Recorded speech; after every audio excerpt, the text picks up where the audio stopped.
Hey guys, starting coming at you with another game of Hardcore Diablo 2. We're rank 331 Necromancer NA right now. Neo, level 77, a Conqueror. But let's see if we can do even better. We've recently entered Act 4, which obviously we will be heading to Act 1 to acquire bodies. We're about to hit a point where the fact that we're quite weak might harm us.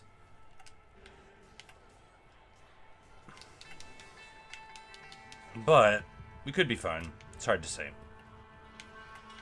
Because there's going to be a larger number of packs that take a great deal of getting through, and we don't have, like, an ultra-powerful Merc. He does good work, you know, and, you know, he's tankish.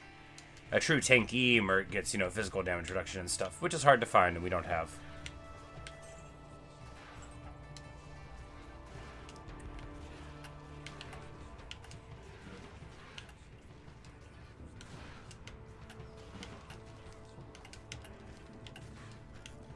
Oh my goodness, my Merc got popped. Alright, yeah. Well, this kind of worked. But like I was saying, my Merc, you know, he's only sort of strong. You know, the armor doesn't give him too much defense. And the visor is incredibly old.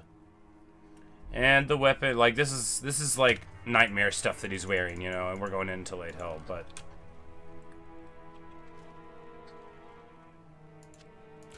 But he can hit Cap without his crummy helmet, so do we have a better helmet to give him? I mean, we don't.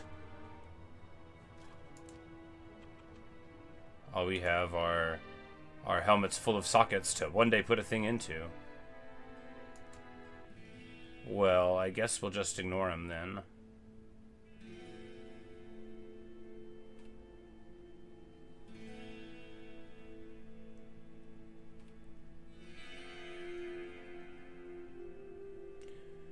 My build is such a mess. It'll be alright. It'll probably be alright. Alright, Pandemonium Fortress, let's go. We got 7 skellies out of the 10. Maybe bringing more would be smart. We'll evaluate. Look, walking out this door can either be very, very dangerous or just very normal. We're about to see which. Looks like we get a normal door.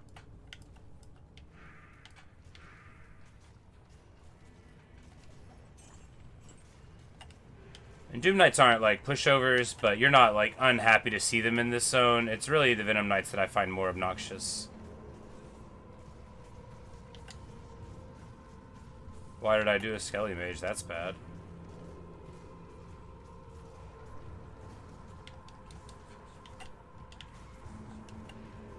Yeah, maybe we just need to get him any helm that's got defense on it. Or look up, like, crummy helm rune words that we can make him, because, man...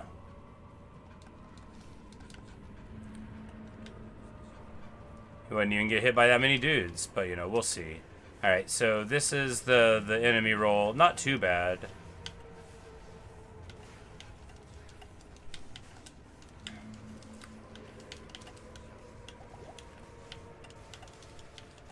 Yeah, our dude is just getting deleted. We might need to buy him just like some blue stuff because his defense is so low. Give me a body. There we go.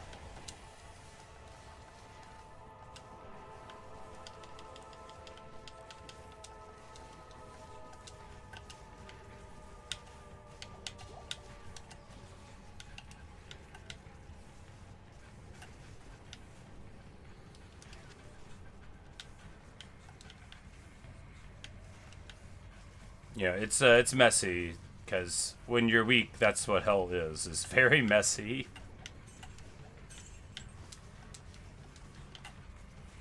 But once you get your dudes up off the ground, you know, then you've got your, you know, your guys. You gotta have your dudes.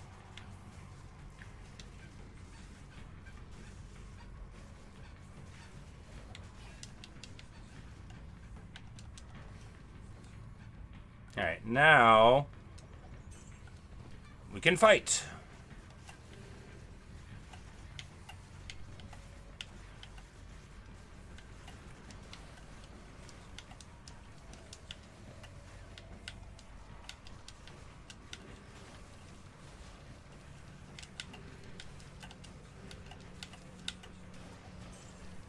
Gore Spell the Dead.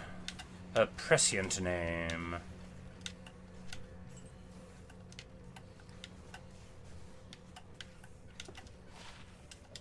I mean, like, any helm would be better than his, basically, because it gives him resistance no matter. I mean, being overcapped isn't irrelevant, but it's not important. I worry about it more for me than him, because him dying is not, like, the absolute end of the world. It's just very annoying. Me dying is, you know, the end. My only friend, the end.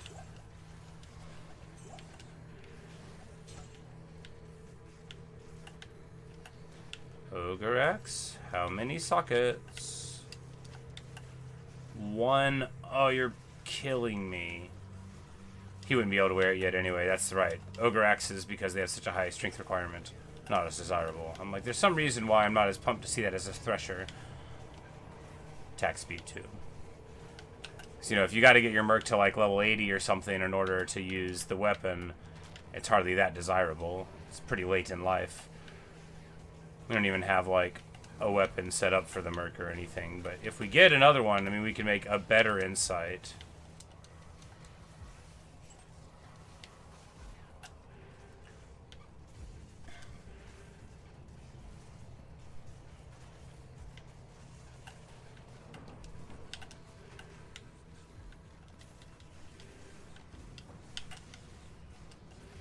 Alright, being cursed here is a little sketchy, but we've got such big revive numbers that I think we're fine. Yeah, and of course we already had some bodies.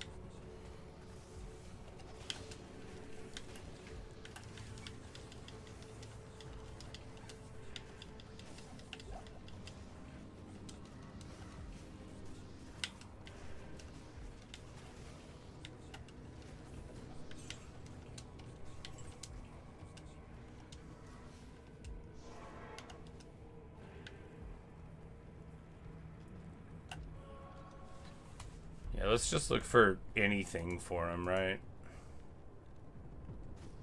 I mean, not that.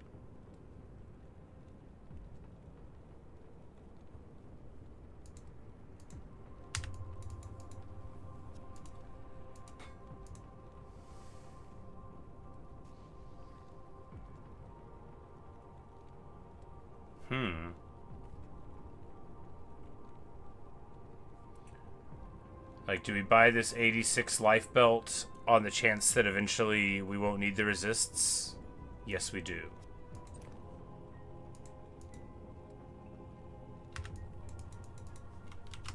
Also, it's just like a lot of life on a belt that you could wear at level 37. Not like a ton, but a lot. That's far better than that one. I mean, that one's got hit recovery, but not in a number that matters. Anyway, let's carry on. I sure wish that had 4. But I guess if we get like a 2-socket exceptional thing, elite item, then we can just make another better strength in it. So it's still our crushing blow swap. We ran out rather than going to the portal. There's no reason for that, actually. I just forgot that the portal was safe.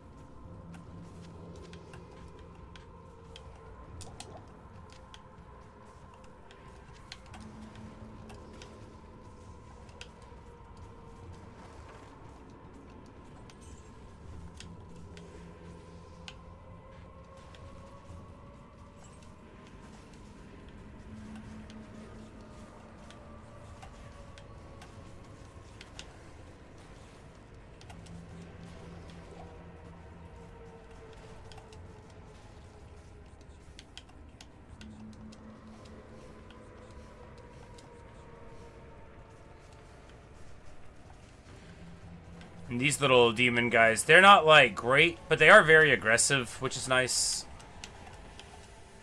Alright, and then we've got a Fizz immune one here. But we're going to get a body before too long, and then we'll be able to... Oh, temporarily physical immune, you know. We're going to change that element pretty soon here.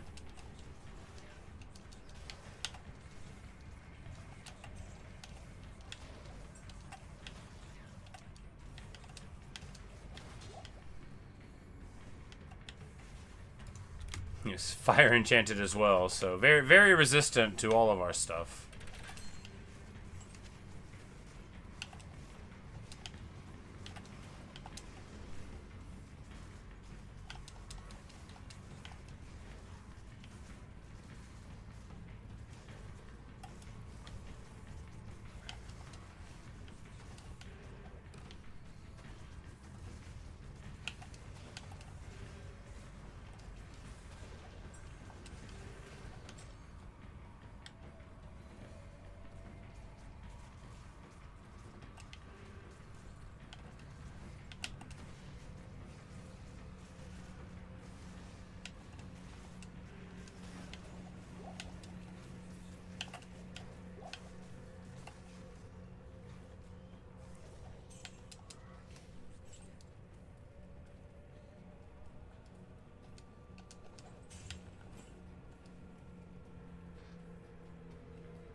But while I slept, only like 16 people jumped over me in the rankings. The all-important rankings. After all, if I can't be in the top 400, what am I? Why top 400, you might ask? Because that's as high as I've ever been.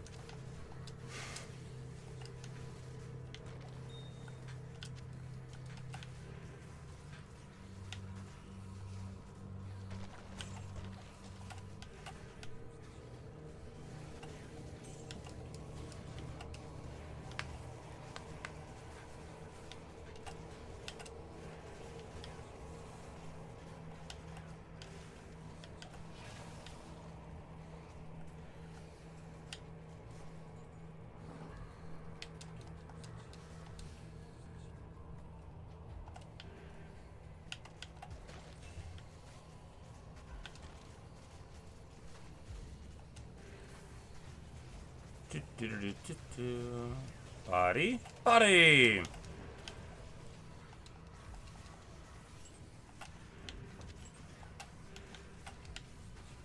I love playing Summoner.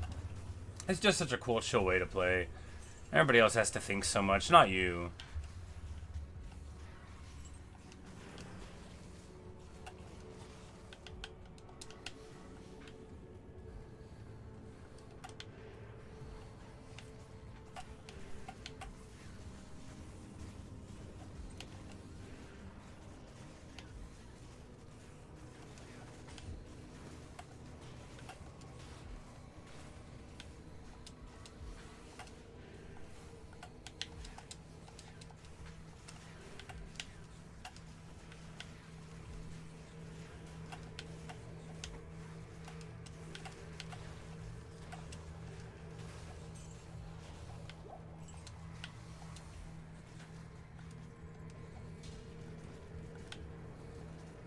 And of course, it's very important to kick all the bodies. They're like chests, but a little different.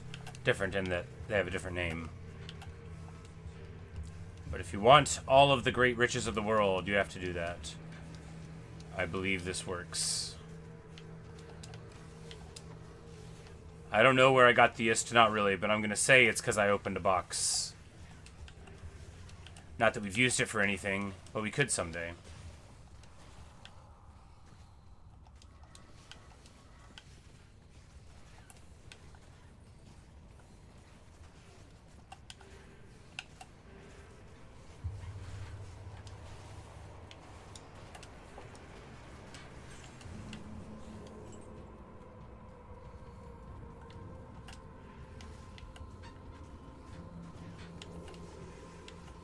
Champs? Oh, yeah. Well, at least we don't have a pack with them. It's when you get champs and, like, a pack that can do some, like, you know, cursor... Ooh, now here's a horse of a different color. Show me 4 sockets.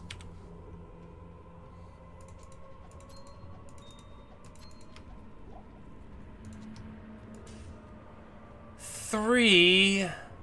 This is worthless.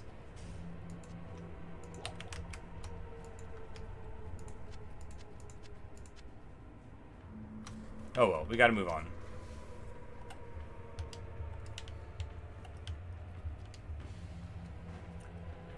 So we can't, like, have the revive train slow, right? And a safe exit, good.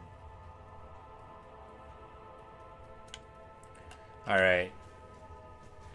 Doomies and ghosties. Doomcasters, doom. Do we get souls? Because if we don't get souls, then we're going to be able to, like, have a very nice time here, too. You don't always get souls. If you do, sometimes considered correct to reroll. It just depends. I think we'll be fine.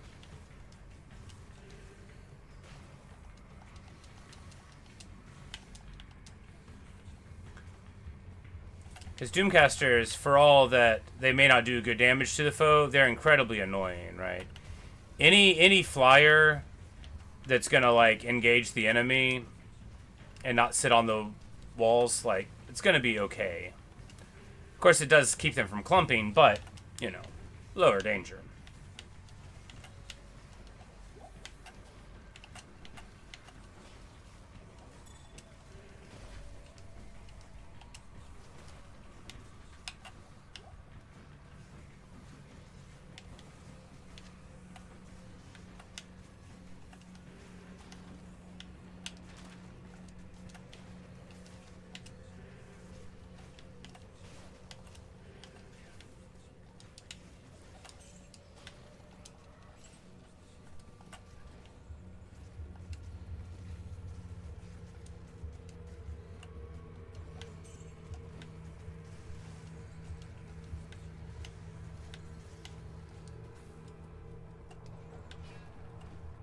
Some of them, like, kick around. Some of them catch on fire when you untrap them.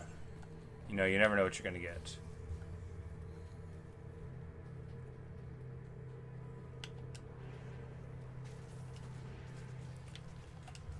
We need to be on the lookout for white gloves as well, so that we can, like, I probably like Charcy reroll them, but, I mean, maybe boots, though. Maybe both.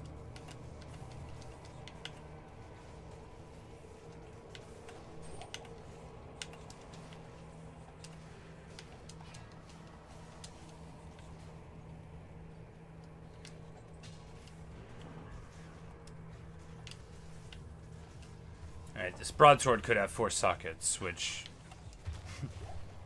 how many bases are we going to hold on to for the theoretical future? How many hardcore characters are we going to play that aren't self-found? It doesn't matter. We're gonna get this broadsword anyway.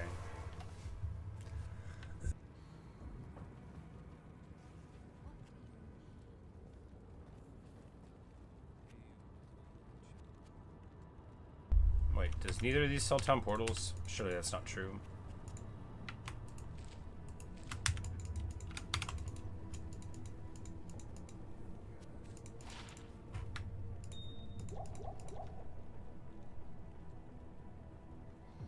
Oh, sweet.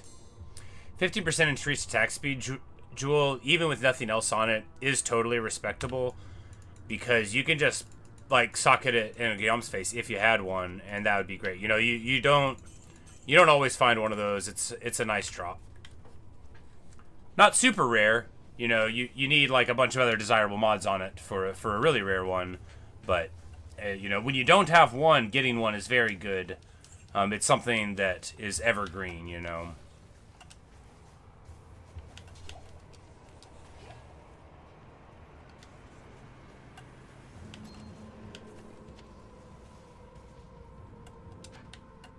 One, this is useless.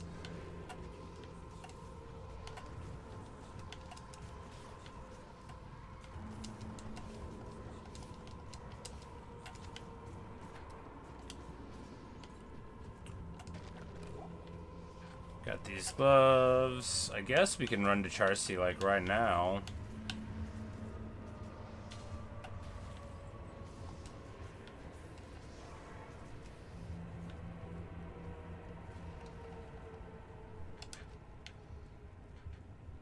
Obviously, our other Charcy imbues are in other worlds, so we would have to...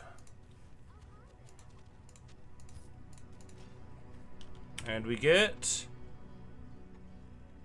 You know, Mana Leech, you know, they're gloves.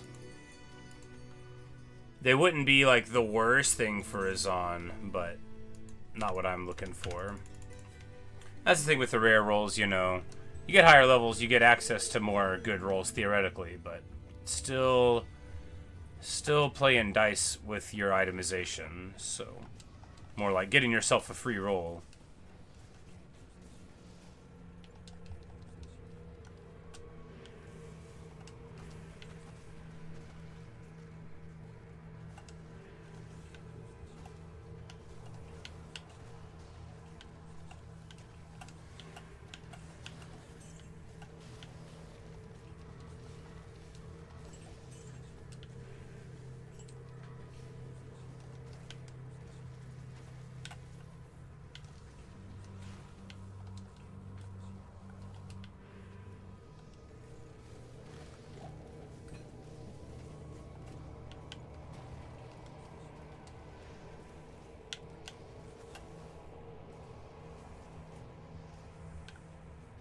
When you kill them over, like, an expanse like that, they don't, you know, drop any items, which can be really annoying, and it's why I hate Arcane Sanctuary so much.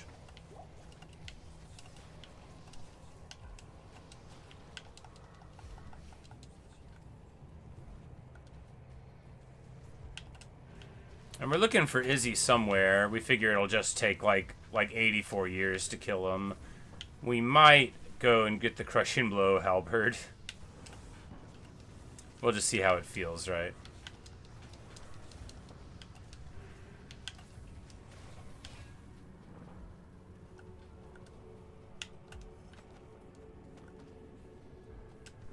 Come on, Izzy, where you at? I want my skill point. I'm gonna spit it in the Bone Armor synergy.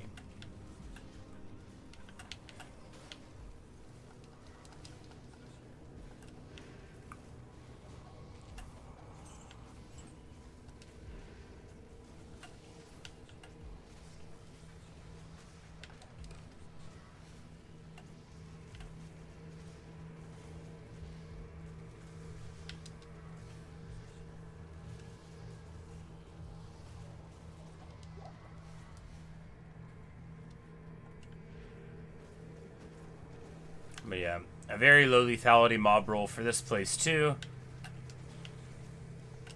And I don't think they spawn souls in River of Flame. We definitely could get them in City.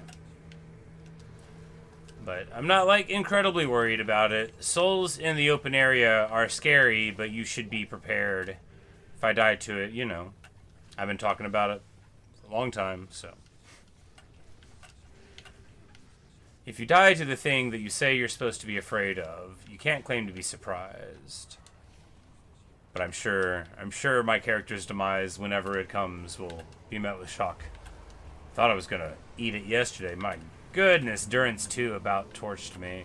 I was acting a little careless, just being a little unprecious with my life, you know, a little too run forward.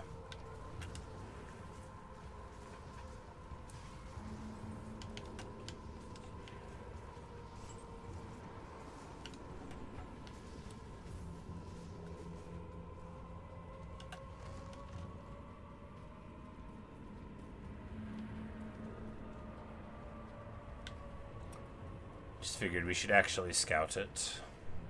Be pretty annoying if it was there. I don't think they're usually on the corner, but I'm not like that much of an Act 4 expert who runs Act 4.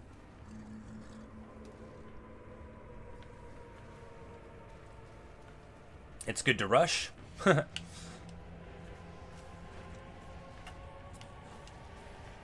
Now, 4 is fine. You know, River of Flame can be a little annoying, and of course, Sanctuary is, I mean, Diablo Sanctuary is, you know, a dangerous place. We've got a plan. We've got a plan. We'll just have to see if it works.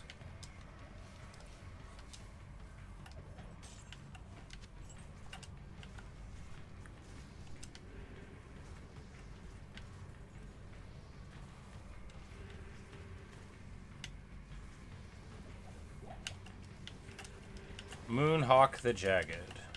We'll put that name to the test.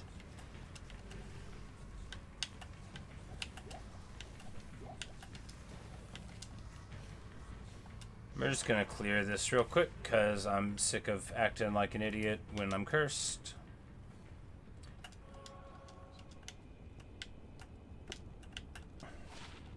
My friend's saying if you run the prayer merc and meditation, and then you can get the like a cleansing aura on a helm, and you get like you dip into the pally synergies, so you can basically have like 90% curse reduction, which sounds amazing, but like that sounds like something I would want to do on my paladin, you know, on a paladin.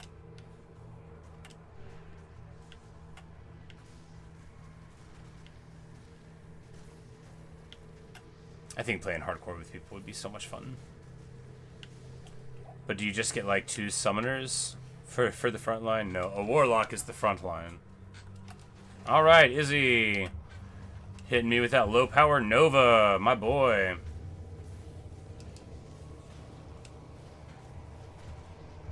But no, we're trucking on him just fine. You know, he's got big surface area. The Doom Knights hit pretty hard.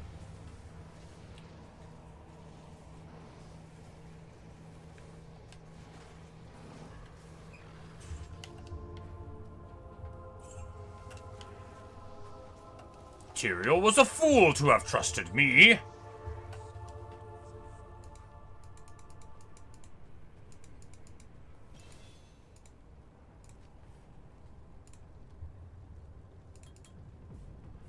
And now we get a 2,000 life bone wall. You know, at some point we might use the bone wall, but the thing is that I am very, very worried about it. Can I walk through my bone wall? Because I don't think, I don't know. I honestly don't remember. I know other people can't.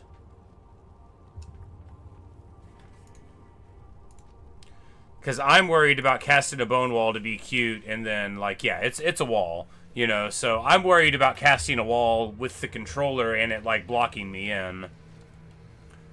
Although, like, having a wall for some stuff would be very cool. But it's just one of those other times when the imprecision of the controller works against you. Like corpse exploding bodies when you're trying to pick up small charms, for example. If you or someone you know is the victim of a latent corpse explosion. Alright, this is a potentially dangerous door. Looks like we're good. Looks like we're good. Alright.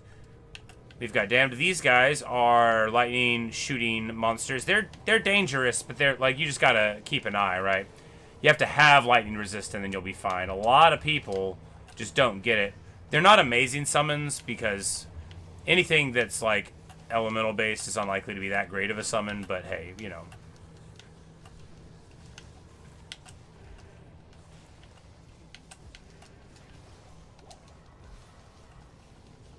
They are bodies, and as such, I mean, like, what if the clay golem didn't slow them but was just a body? I mean, you'd still cast them.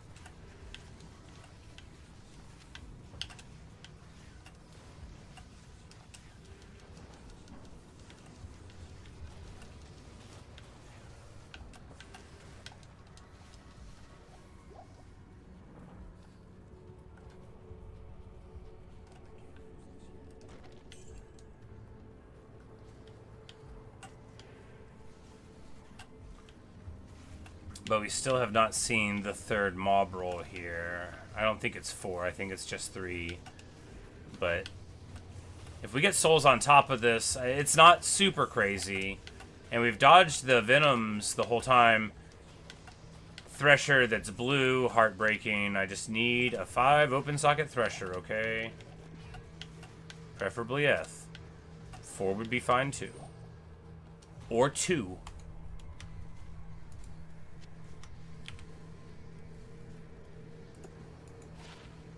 Three run walk charm? I mean, maybe. It feels very small, but I guess, you know, if we're valuing run walk at, like, raw amount as resists are, you know, where we would take 3 of any small, 3% on any small charm of resists, and I think we basically value them the same, even though they're lower. They are easier to get, but since we don't have it, you know, we have to have some run walk. Yep, and we get Stranglers. A very easy mob roll here. You know, that's the thing about Act 4. Your mileage may vary.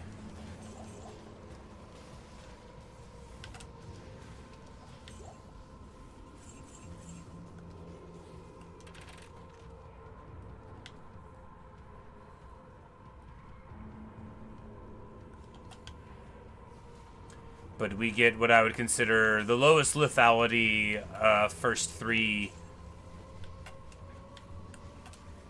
zones in Act 4. I don't think they can be less dangerous.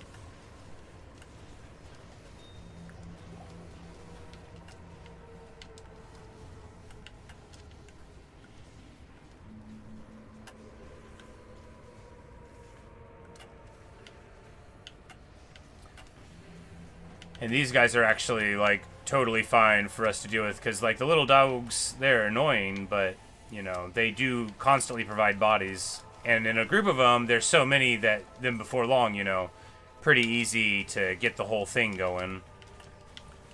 So while they can be very annoying for some, you know, some builds, just another example of when the particular aspects of Necromancer were good. 4 strength, meh. For what we are doing, we're just gonna go down this way-ish.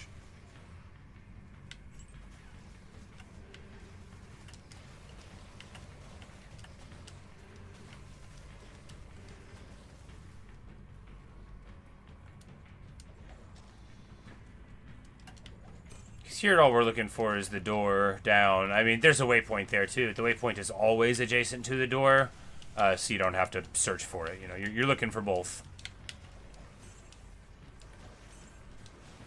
Which is good, too, because, you know, there are no waypoints. There are only 2 other waypoints besides the town, the Pandemonium Fortress, in Act 4.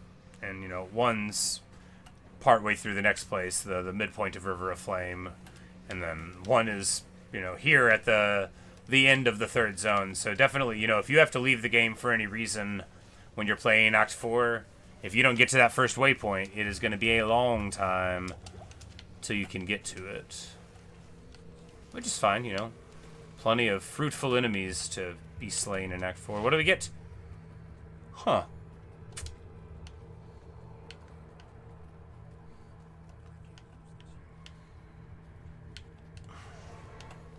The thing about Skiller Grand Charms is you never want to just get rid of them. Because you could even just give this away to somebody. And giving people stuff is not against the spirit of self-found, right? You're allowed to, like, go give a rando a thing. And, because, like, Singers are rare. Singer is a barbarian that focuses on the war cries specifically. You'll get, like, all barbarians are going to get some war cries because they're very good. But a Singer specifically uses a couple and, you know, does everything to get more of them. Now, are there hardcore Singers? Maybe.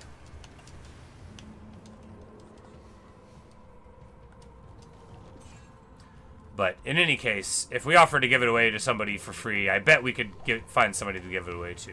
And I hate to toss a skill or Grand Charm. Unless it was like Necromancer curses. But, like, if it's entirely undesirable as a tree.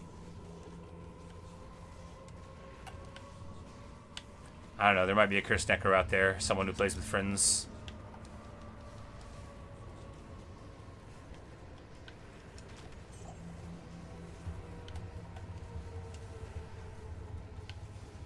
Act 4 music's so cool. The sort of, like, industrial, like, proto-goth thing, you know, like Soviet post-punk doomer stuff, you know. All you need is a sick bass line to come in.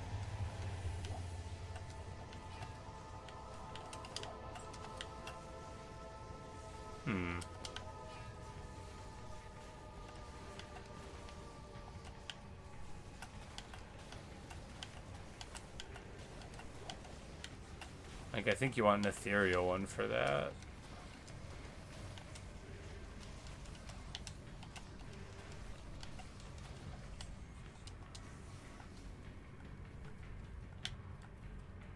Nope. Deceptive Pit.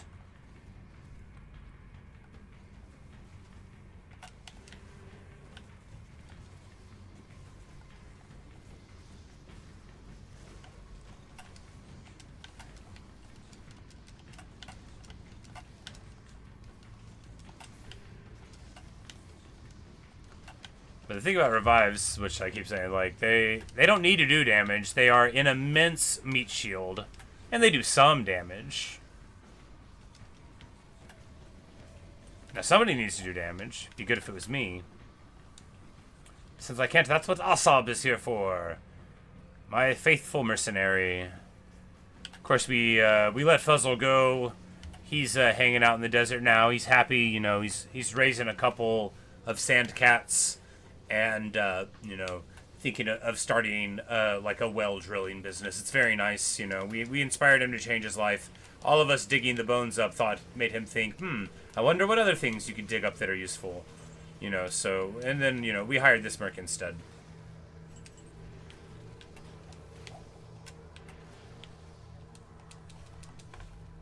Not too far off of another level. Hey, there's the waypoint. And accordingly, the river o' the flame.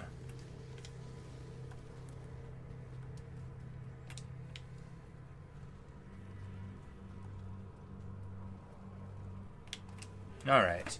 First hurdle done. Alright, we do have pit lords. That's not a disaster, you do expect them, but they, you know, they're annoying to deal with.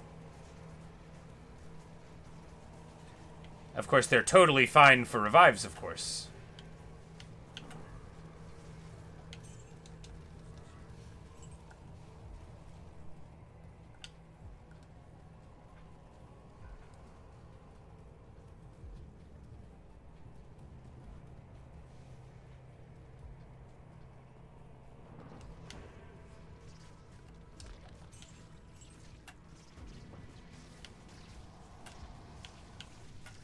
Well, we also have grubs, which are very, very low lethality creatures. So, Strangler, Grub, Venom Lord, not that sketchy of a mob roll. Grubs are quite easy to eliminate. They create so many little ones that, you know, all you gotta do is keep your head about you, and before long they'll all be off to the races.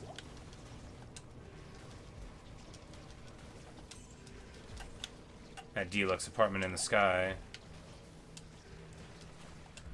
Like, look at the bones. And this is like, this is to me like classic River of Flame nonsense. You know, you just get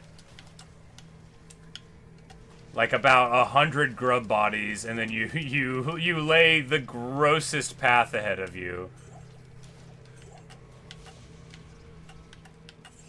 Just like, oh, I'm not even gonna think about walking on it. Gross. Even for a necromancer, you know, like there's not a lot of bones involved here.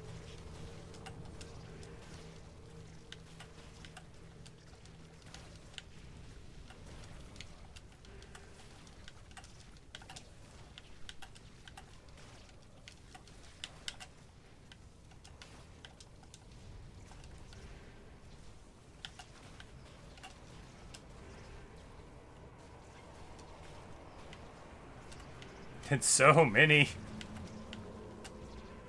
They give trash experience. I don't think the young ones actually, like, you know, the ones that grow from the eggs, I don't think they do anything. But they are very low lethality, so, you know, that's good.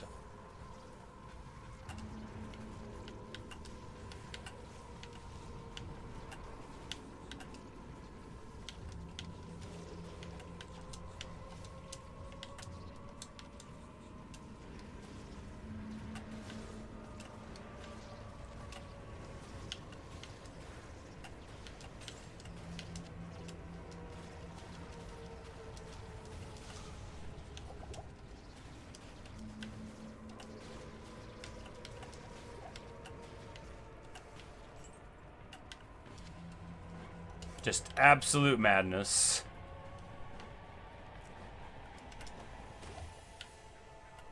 And they're guarding some nice bones. We don't need to worry about the shield. The shield is not going to have more than 3 perfect diamonds in it. I don't think it will anyway.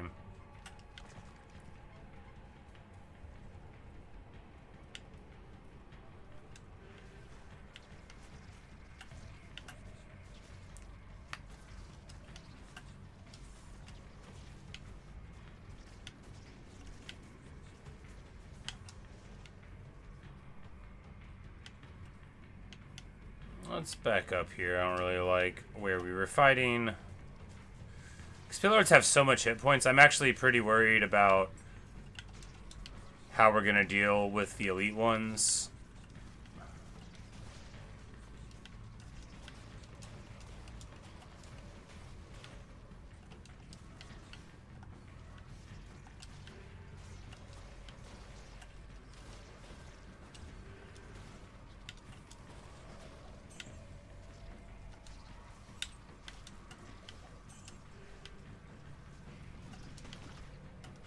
Of course, the bad thing about grubs is they create a large number of bodies that are undesirable that you'll accidentally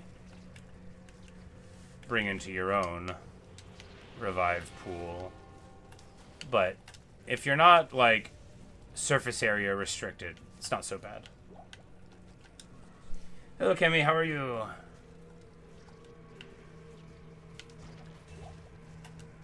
We're just rocking out here. We're still alive, which is crazy.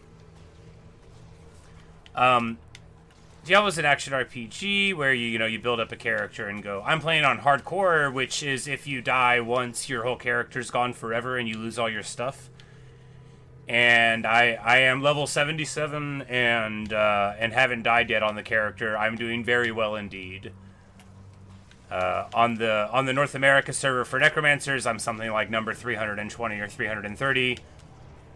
You know, everybody else has not got this far or has died before they got this far. Some of the people in front of me are dead, so I can catch them as long as I don't die.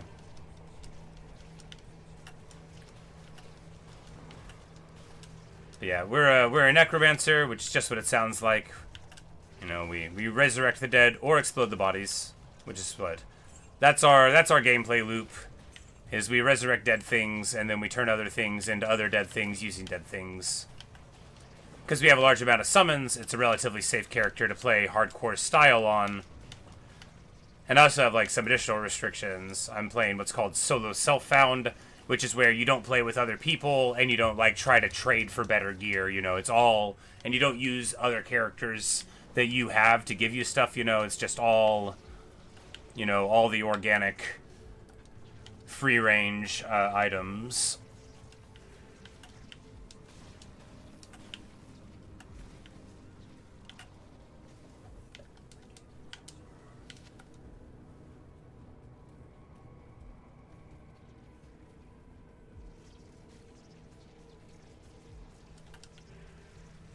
No, we need to check left here.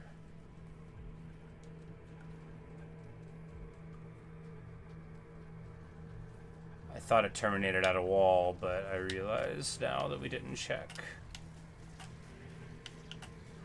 This is a bad place to fight, right? Yeah, let's back up. That's a very bad place to fight. You don't want to fight at a choke point where all of their breathers get on you. You know, if you drag them like this, then some of their revives will be at the front. You know, soaking the damage while we work on it here. It's still sketchy. Let's get one body. One body will do. Come on now. There we go. Alright, one more body. It was a strangler body, not big enough.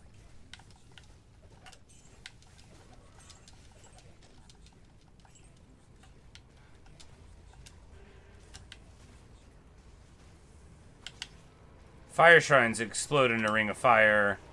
Not really desirable. I mean, it'll hurt your enemies, but, you know, it'll hurt you too.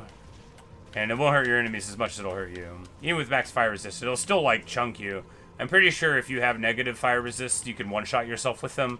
Which admittedly would be very funny, but I don't want to test it.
This is made dramatically easier by the presence of grubs, because even a large amount of small bodies, you know, the AoE damage, it adds up so quick.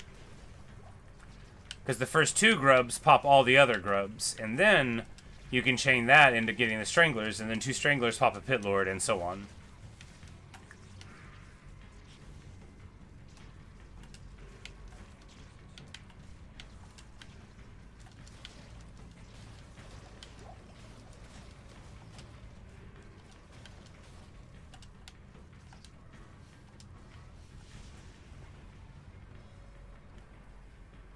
Alright, no stuff there. Still definitely worth checking.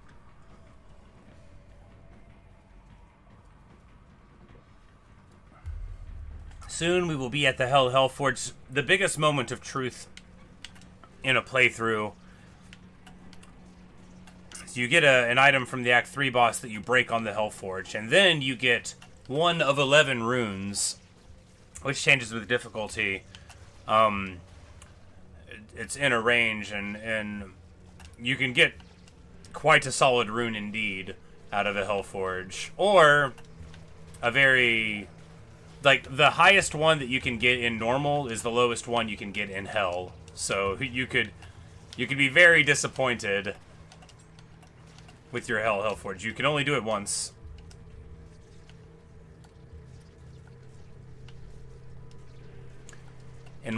So there's a rune called the Hell rune, you know, H-E-L, like the lady who guards the underworld in Norse myth, Loki's daughter. Back when I was growing up, one of my friends, he refused to curse, right? And he wouldn't even say anything that sort of sounded like it could be a curse, including the Hellforge, which is the name of it, or the Hell difficulty. He would call it the Heckforge and the Heck rune, and it made me so mad. I hope he's doing well. I'm sure he is. Actually ran into him by surprise a fair few years ago now, like more than 10. Oh, no, right around 10. But I traveled to a different state to see one of my favorite bands, a band called Death Cab for Cutie. And as I was there in the audience, I looked up at the mezzanine. I was like, hey, I know him. And, you know, I was 10 hours from home, but that's the city he lived in, I guess. And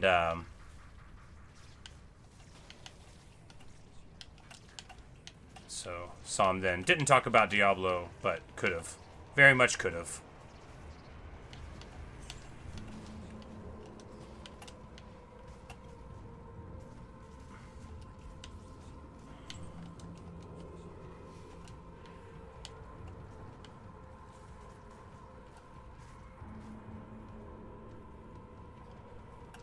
Alright, so River Flame Waypoint. Hephaestus, where the Hellforge is, the big bad there is called Hephaestus. He is always underneath the Pillar of Flame Waypoint. He doesn't have to be directly underneath it, but you'll never find him above it. But since we've gone down that other big spur, we're going to assume it's down this one.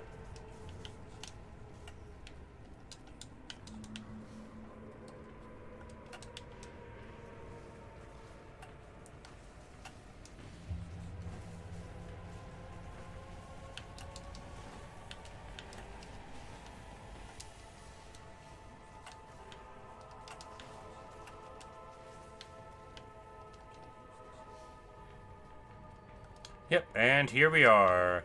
Fortunately, we're going to have a whole lot of grubs. It looks like he just has Blessed Aim for his aura, which is that just helps them hit better, right? But it's never going to be an aura that you're really worried about.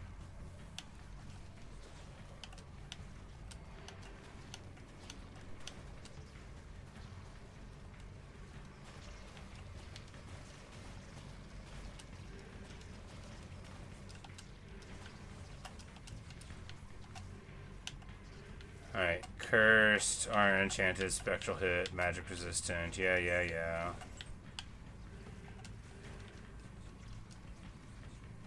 Can I not get through that cap? That's rough. Good time to learn it.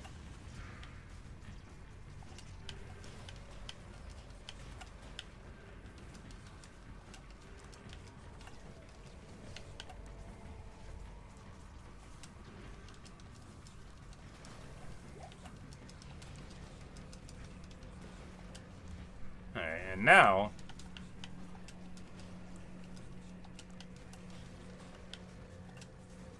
it won't take too long to chip him down. With everybody hitting him. Huzzah!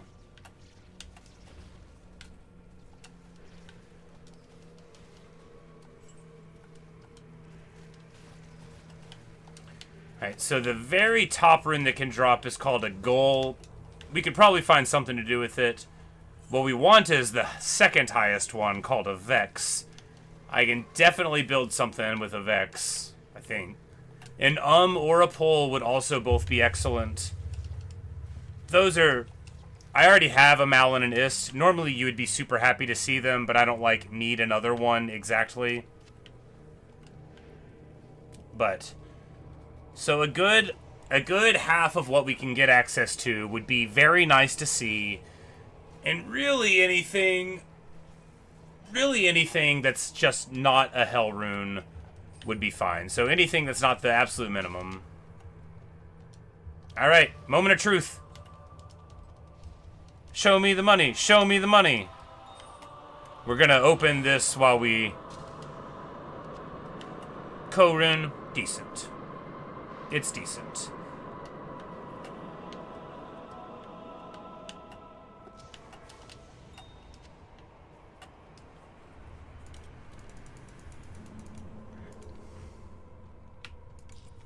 Because with this, you know, we actually, if I had 2 co-runes, that would be good. But with this, we do represent the ability to make, like, a bunch. Oh, we already have a bone weave. Well, this is a 434 bone weave, so it's... oh, that's a 4-socket bone weave. You know, I bet... might be able to get something good out of there. Alright.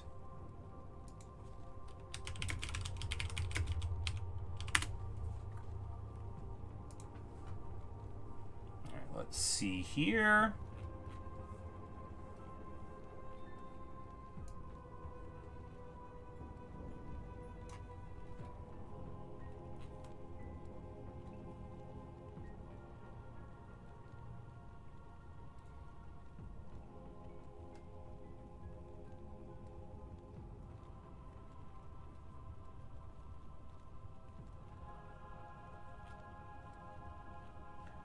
So I'm thinking...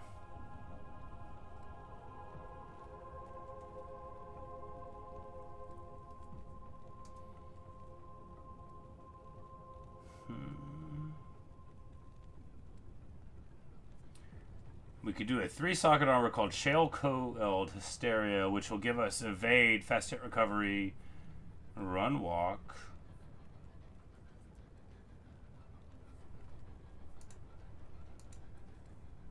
It doesn't have enhanced defense, which is fine for me.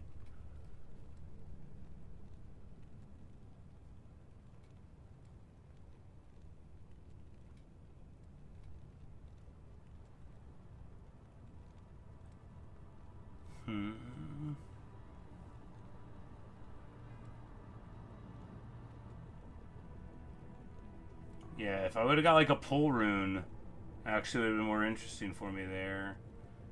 We don't have ums for that. Yeah, I guess maybe...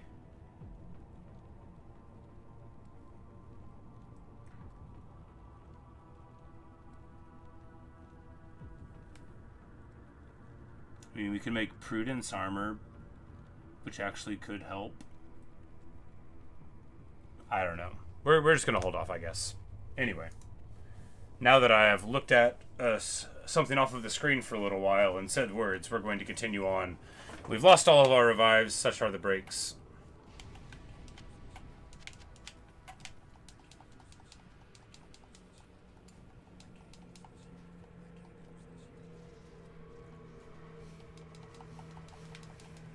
So we're going to get some crummy ones to fill the void for a little while. Because, like, while I could do, like, a stopgap thing in a non-ideal set, like, you don't really want to spend your only Mal rune on a very marginal upgrade for your mercenary, right? Not when it's kind of working out. But yeah, even with our good rune drops, you know, we just need a little more.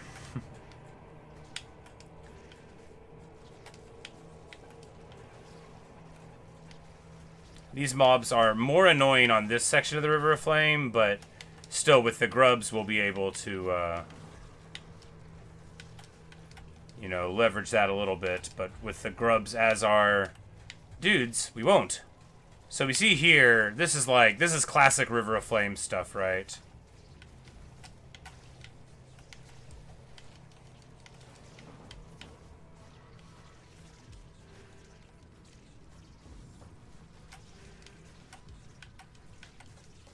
Like, because the thing about these walkways is you do get stuck on them. This is why I hate Act 4.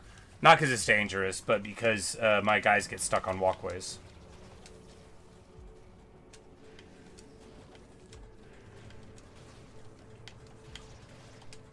But now that we're through a little bit, you know, we should be fine a little bit.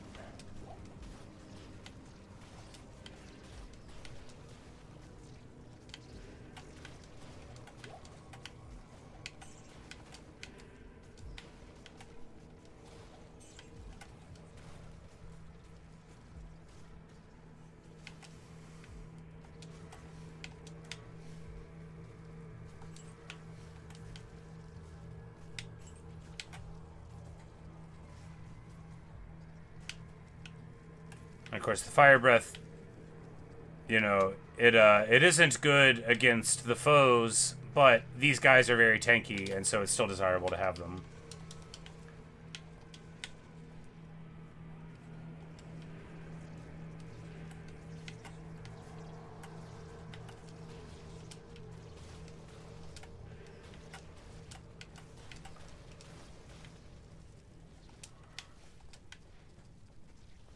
But ideal mob setup for the entirety of Act 4. So you can't really dodge Venom Lords the whole time, but dodging them in the first 3 places and dodging Souls the whole time, very excellent indeed.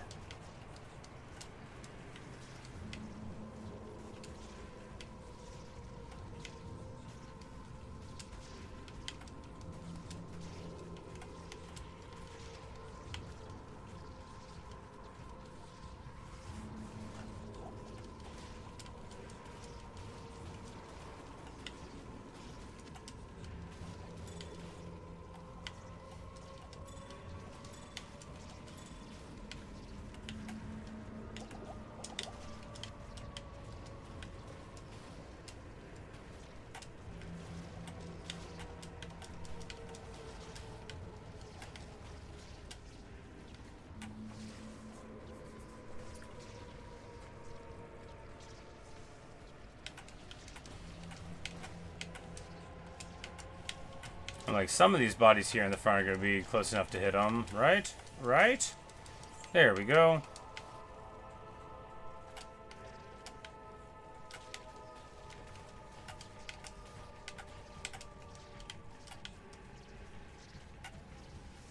Because sometimes your guy will, like, stab across, like, an ocean, and sometimes he'll stand right here, when he could definitely walk up, and he's like, no, I'm good. Man, do you see what we just walked through? I'm good. I'm alright. You take care of this one. You got it.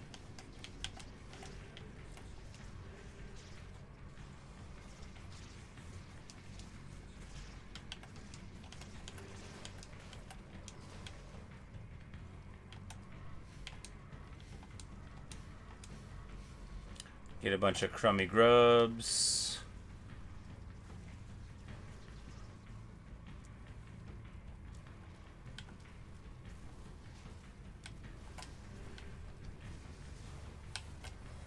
Looks like our mages teleported to the other side. They won't make it. Oh well.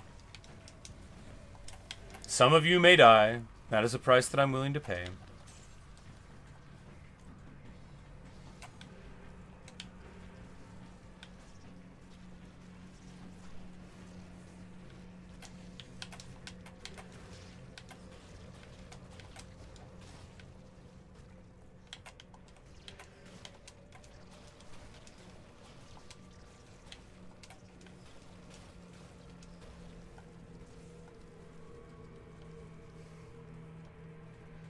Alrighty then, we're about to get there.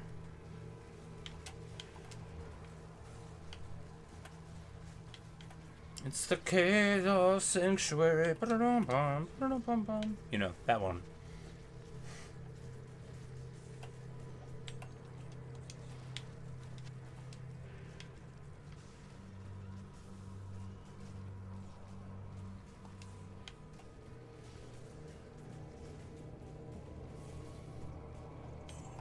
Your mission, whether or not you accept it, to destroy Diablo by any means necessary.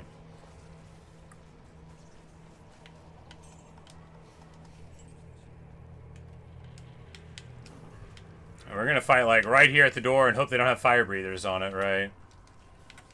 This is terrible. But this is classic Sanctuary stuff, right? You know, you can't get in the door, you're cursed.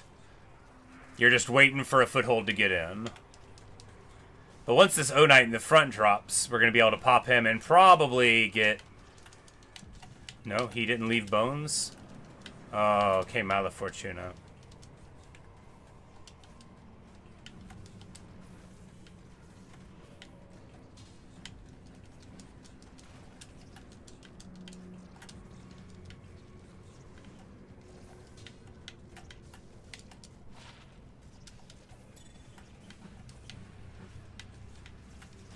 Like, please let me in the door.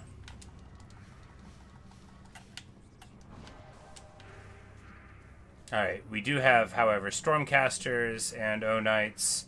There'll be one more mob to drop, and hopefully it'll be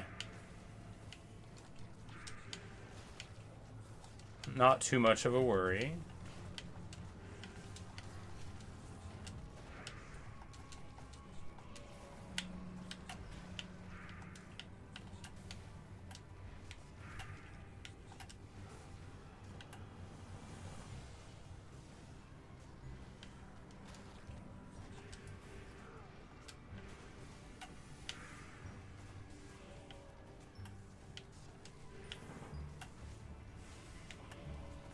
Hey, good morning, Froggy. Your entire desk fell over.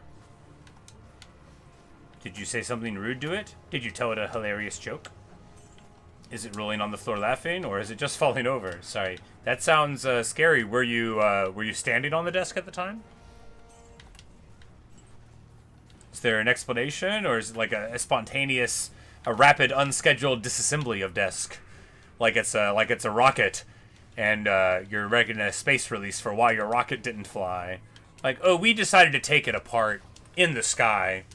We figured easier that way.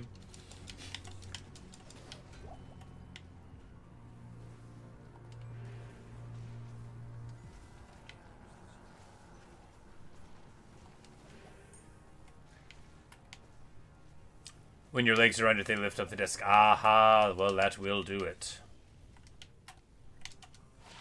12 mana Grand Charm. Wow, this is worthless.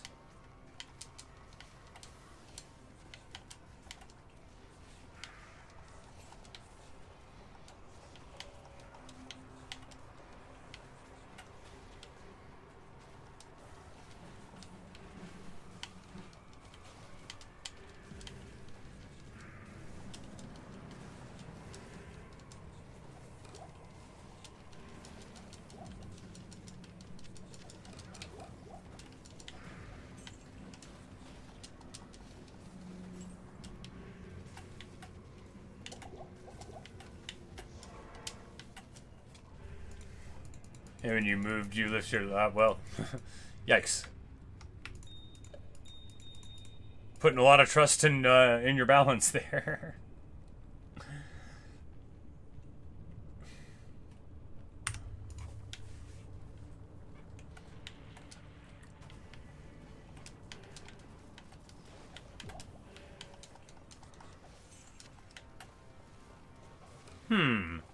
Nah, just one on the skills.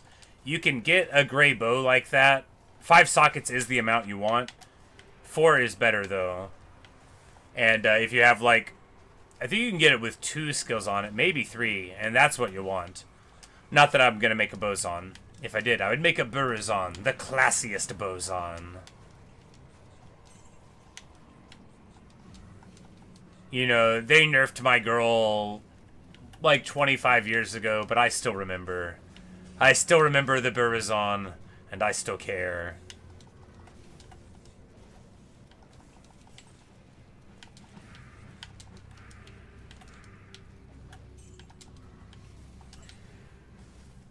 Alright, we need to pull these fools out of that hallway. Those are like champs and fanatics and stuff, and fighting them in that hallway is dumb. Fighting them out here is merely something.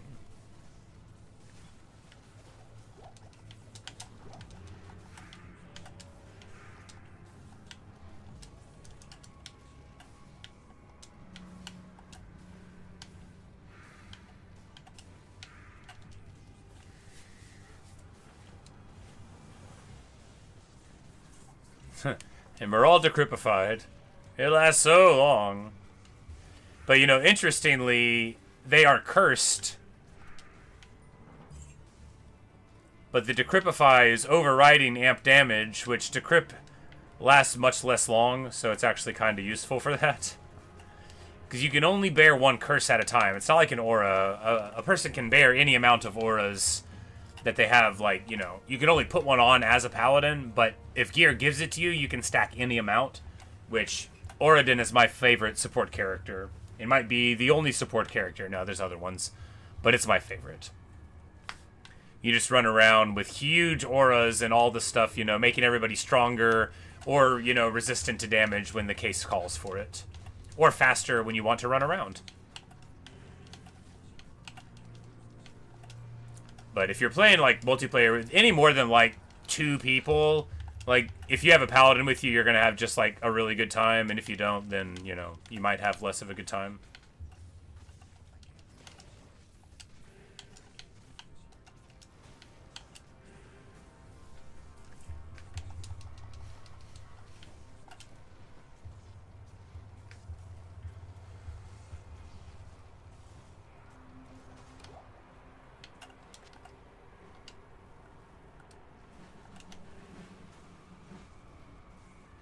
Not even death can save you from me. No, I'm just playing. We're not there yet. We got to do all the seals.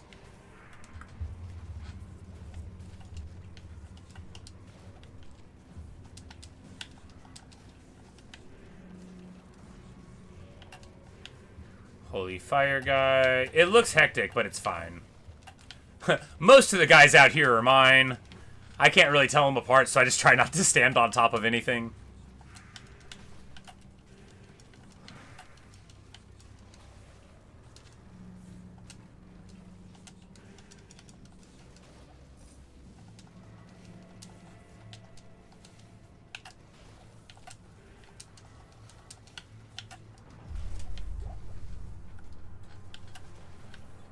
But quantity has a quality all its own, as the saying goes. And boy, does it ever. Wish there was a well in here. If you get a well in the Diablo room, it's like the best. I think it can happen.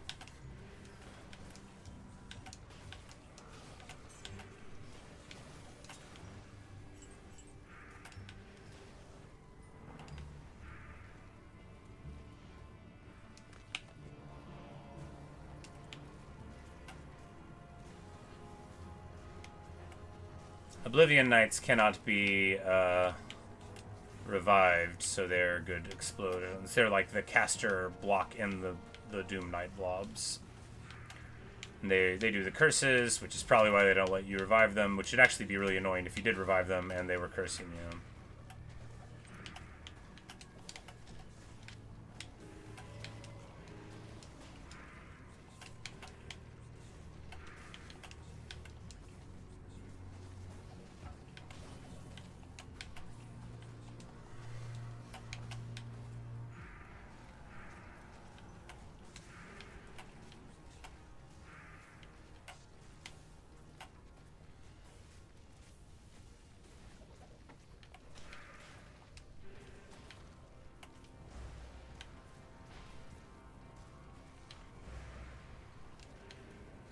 And this pack is always a bit of a pushover. I mean, they're not like automatic, but they're not dangerous like the other packs are. You know, not all of these problems are equal to each other, right? It's like his, you know, cursed, blah blah blah. Well, what does it matter if they do magic damage, you know?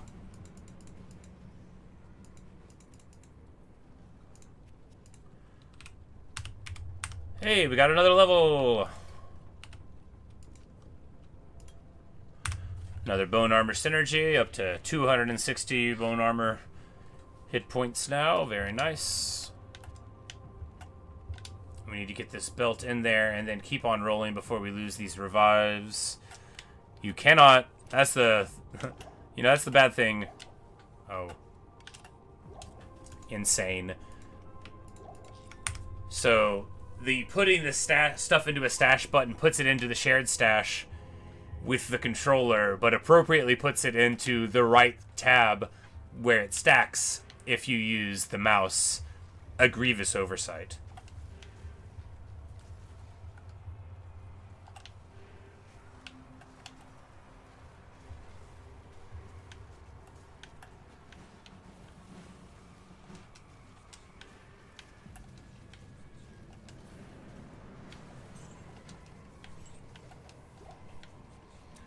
But if we get Venom Lords as the revives, the thing is they're fire immune, so they can fight the other guys in the front, be fire immune, and, you know, they can just crash against each other, and that's the plan.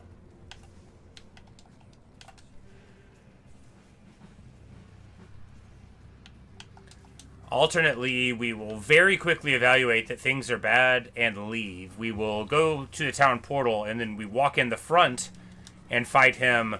Because when it spawns him, we're going to be backed into a corner. This isn't the worst thing that can happen because we have so many guys in between us and them. But they're extra strong, extra fast, and you can have a bad time. And we might die. We might. I don't intend to, but we might.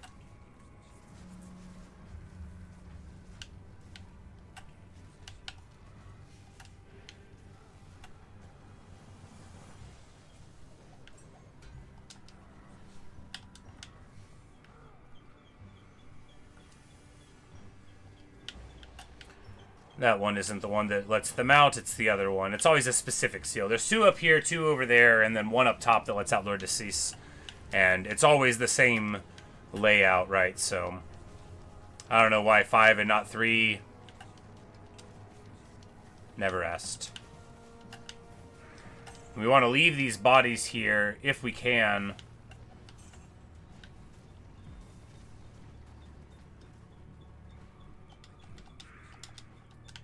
We're just going to back out real quick and heal because we lost a couple skellies.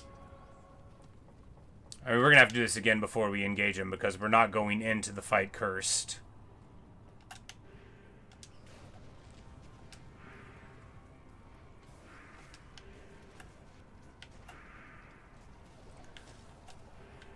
Because if we can spawn them with a bunch of bodies there, we can engage him on top of it and then pop him, right? That's the idea.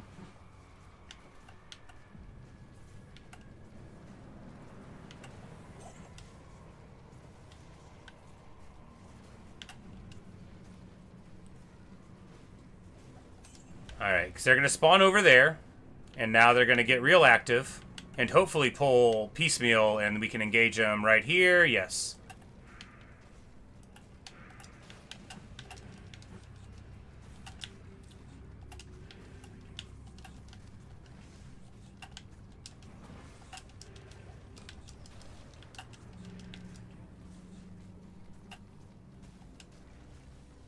But it's going fine. This is exactly the engagement we needed here. And we'll get a body, and then, you know. See here, he's aura enchanted, of course. He has Holy Shock aura, which is a very, very weak aura, relatively. Not one we're afraid of.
Alright.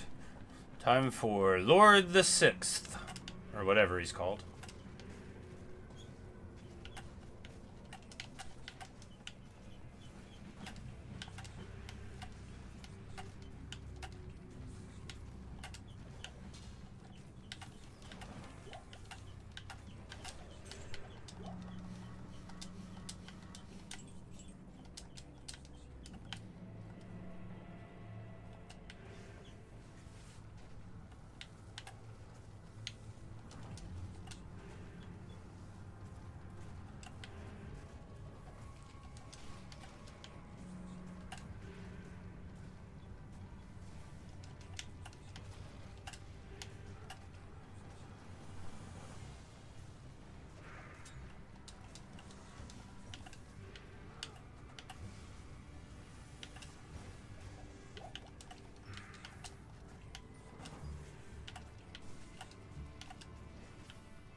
I'm like, please, my Merc is just standing in the middle of a blob, not hitting anybody. Just please hit somebody. There we go.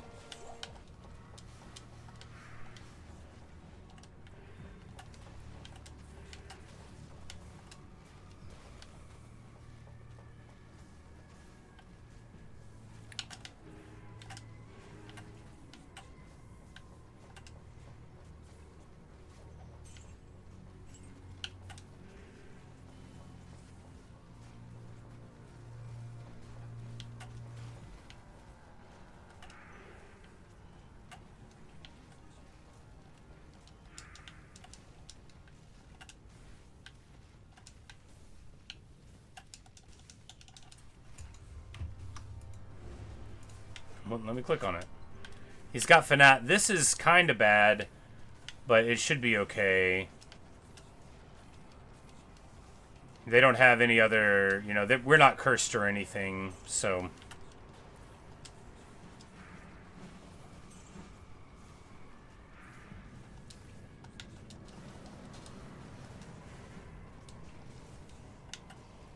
Extra strong aura enchanted, cold enchanted. Yeah, you know, so it's like... Depending on the aura, dangerous, but depending on the aura, not dangerous.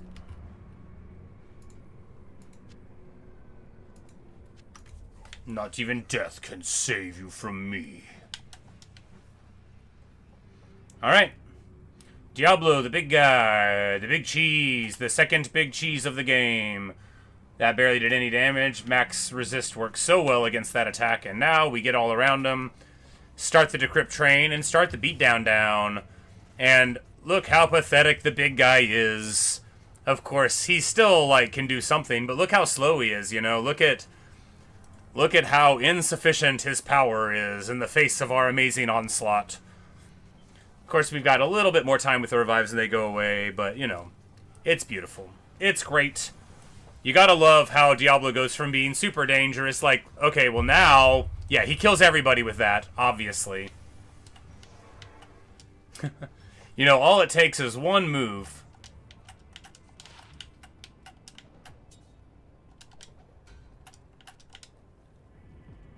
We're just going to heal everybody up and get back in there, hopefully with the revive still there.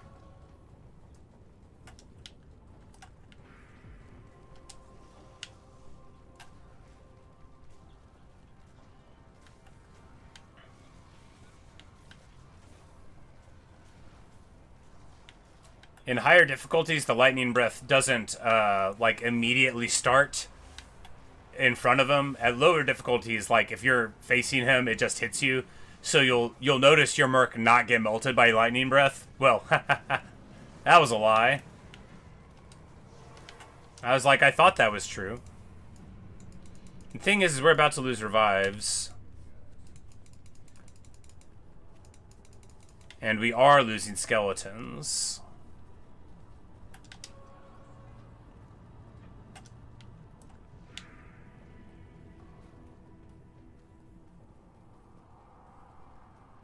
We're going to try to go up here and see if there are any bodies left, which there could be.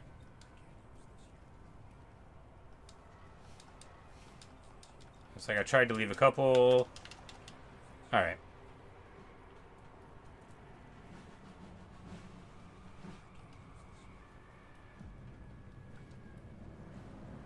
Where you at, big guy?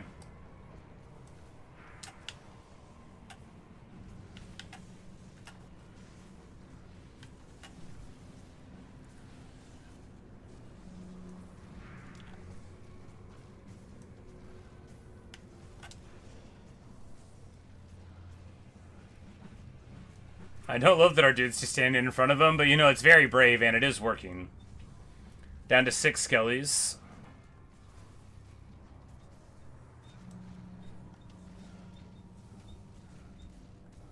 Alright, we got him to snap the attention to the golem, I think. Nope, he moved it again. Still, we keep him going slow, and it looks like the big guy is going to be going down, baby. Come on. Show me the money. Show me the money.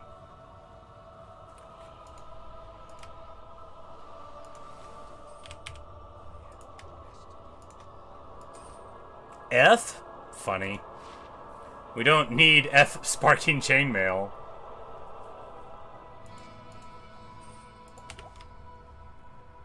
But all of this is going to be bad too. I mean, there could theoretically be damage on those, but that doesn't matter, like, at all, right? Hey, Diablo is dead. And we are the champion, my friend. Well, you know, there's still one boss left to do. Pay no attention to the blood on the ground. That's just the sort of decoration of the place.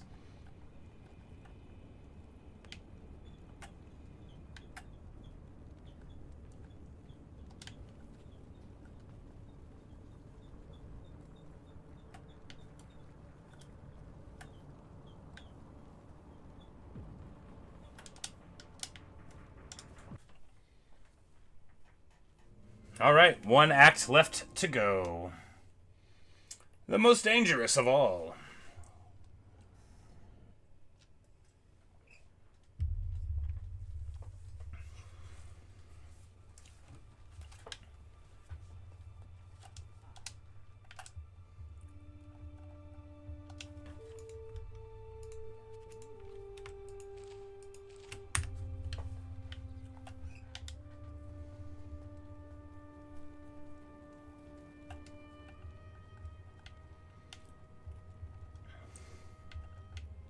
I'm so proud of me. Look, it's the easiest class to play hardcore with, but it's still no mean feat to get here.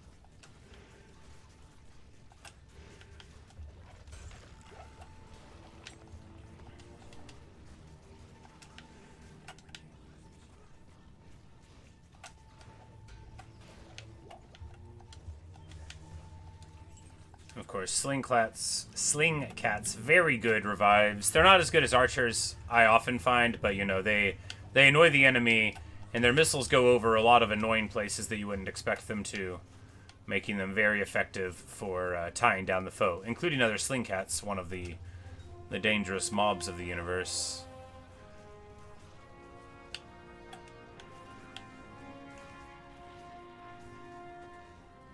We take 2 hits with that, go down to a, you know, 850, so we lose, you know, it's probably like a 200 damage throw, right? Craziness. Just don't get hit, right?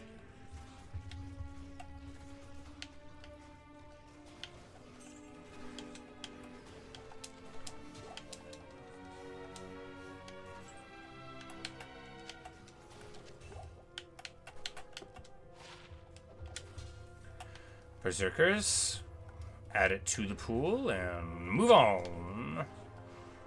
I love so much that it keeps track of all the items you've ever found. I think it is just the coolest.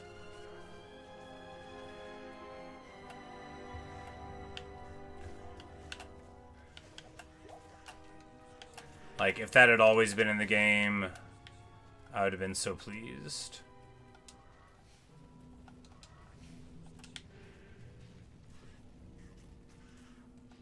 I don't really want to go that way. Bit of frustrating verticality going on there.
These guys are super annoying. They're not good revives. They are funny, you know, because they jump around everywhere, but fundamentally they sort of resist clumping in every way, because most ranged units, at least, you know, once you get them down. Dak Farron, he's always here.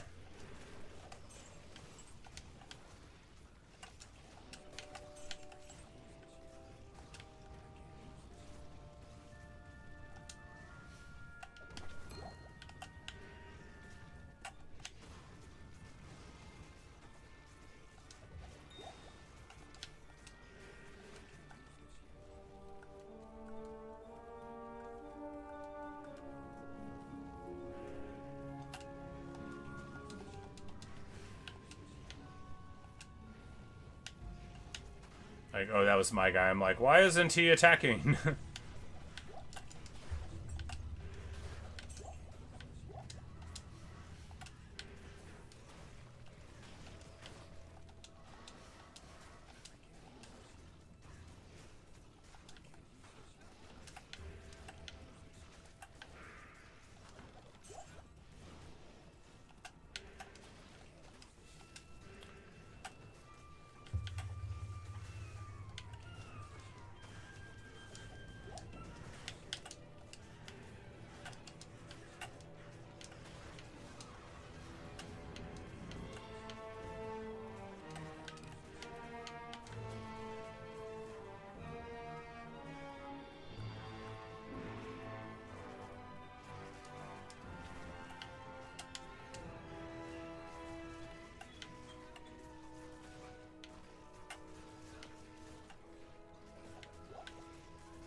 But I do wonder if we can push Hell Ancients with this build. I mean, I have to assume we'll probably be fine.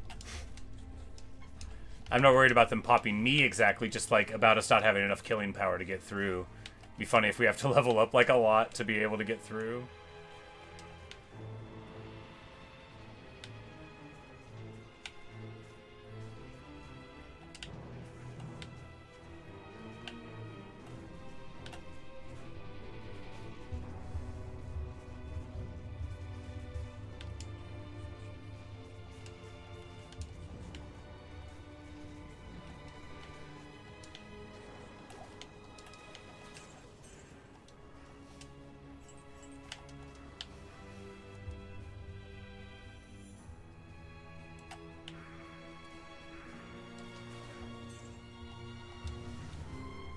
The great thing about this specific zone is that it starts with dead enemy bodies out there because it's, you know, like the war zone. But you can, you know, res them or, you know, pop them, as the case may be.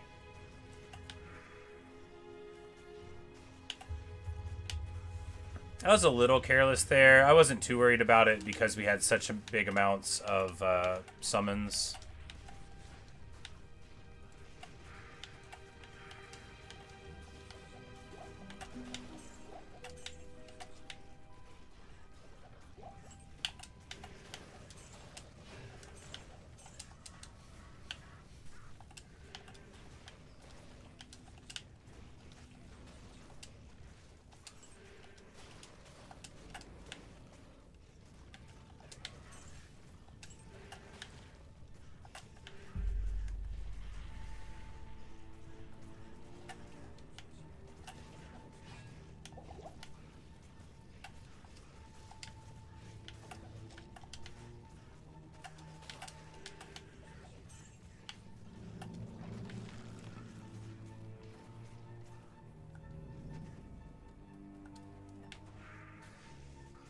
Yeah, we're up here with Shank now. I guess I should change the title to reflect that we are in Act 5.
Of course, a target-rich environment only benefits us here.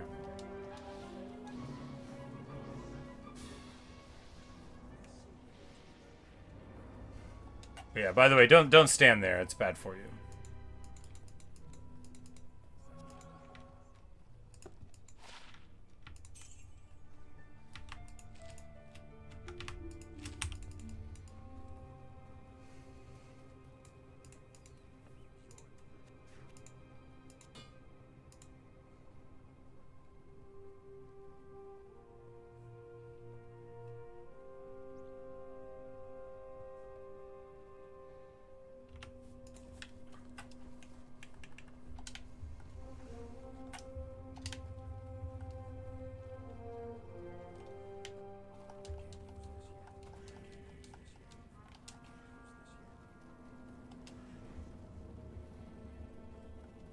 Now we'll take on old Eldritch.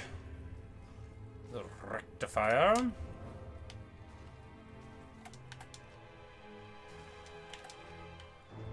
Do this to pull my guys in, drop into Crip, and back up.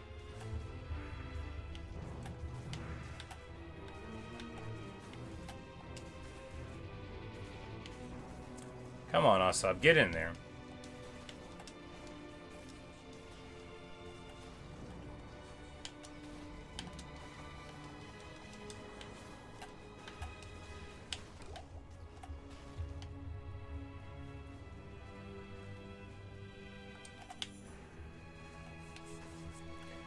And theoretically, like, ceremonial javelins could be like really desirable if you get like super rare drops on them. Like, there's a lot of stuff where the magic and the rare could be incredibly good, is actually because nobody picks up a rare to check it, you know.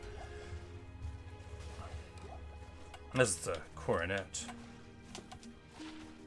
Garbage.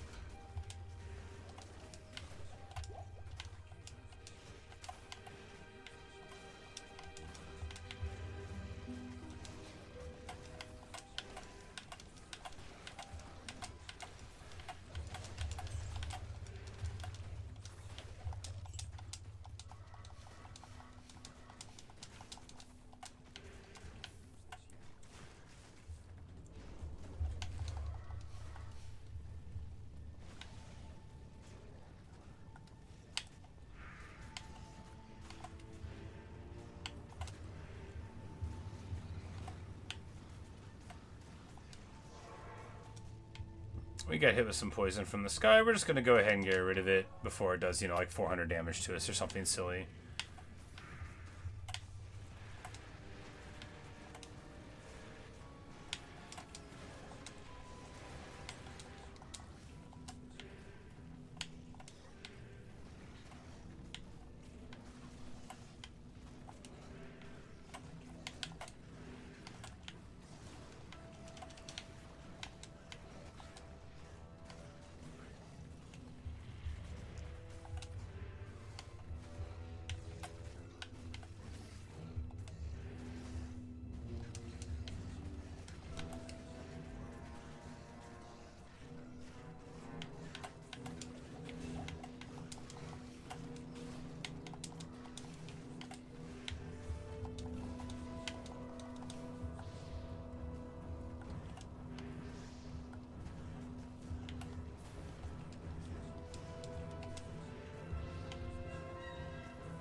We're just gonna check Abaddon, see what it's like. Could be dangerous, could be fine. We'll see. Alright, we got Demon Imps and... Alright, it looks like we have a very tame mob set. Imps, Stranglers, and Harpies. Not nothing, but certainly, like, worth pursuing through, you know. We figure, you know, why not try to get some experience and, you know, some drops here while we're here. Look, hardcore is always about the journey, not the destination, for the destination is always death. Though it may not find us. And what do we say to death? Not today. Maybe next week. I'm busy right now. Alright, so on the other side, we've got Fanat Enchanted, but they are Fanat Enchanted Imps and Harpies. We just need to draw them over here.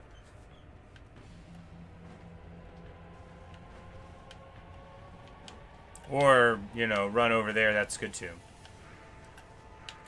Looks like they're extra fast Fanat, which would be very dangerous in a different set of things, but... yeah, Stone Skin, Aura Fanat, and Extra Fast. Pretty rough. Not super rough, though, because, again, they are still very squishy Harpies.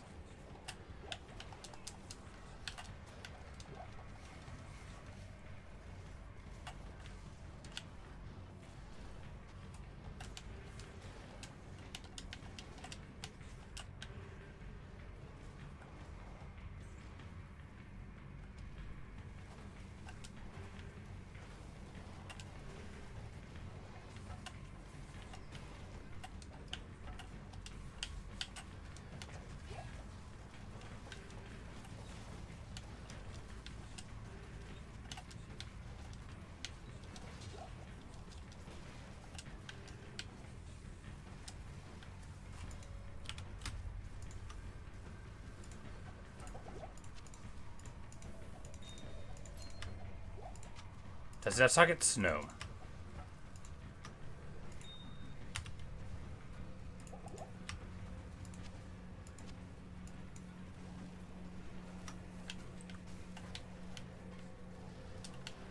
Alright, we were getting our guy shot up for a long time while we were checking that.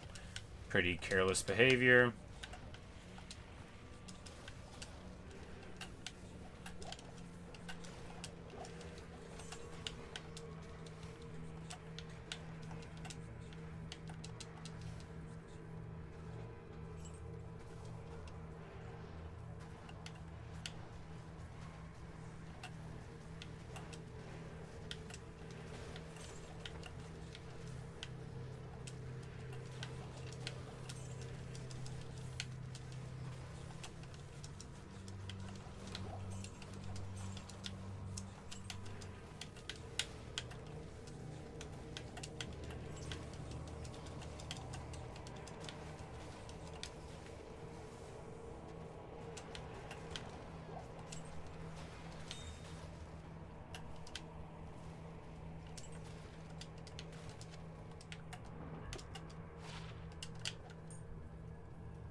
Call that a charm.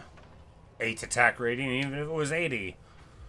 Nobody knows how much stat points attack rating is worth. Probably 0 stat points, maybe 0.1. Maybe it's good. Look, I don't play melee.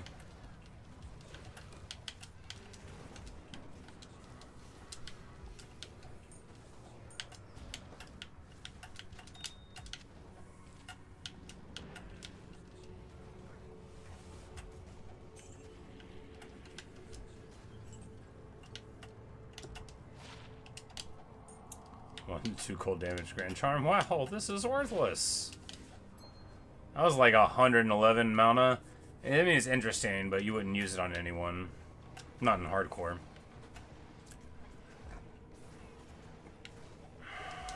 Excuse me.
These guys are incredibly annoying. I don't even know what abilities they have, because all they're doing is running around. We already killed the pack leader.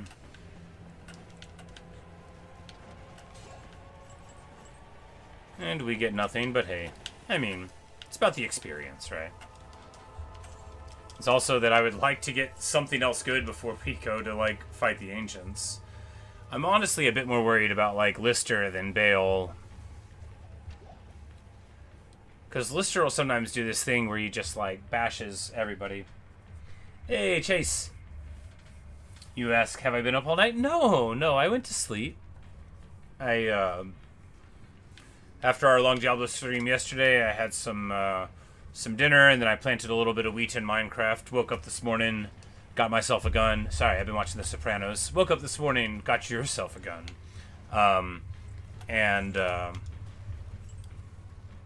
Then went on, got my coffee, got ready to roll out. We've already beat Act 4, we should reflect that in the title.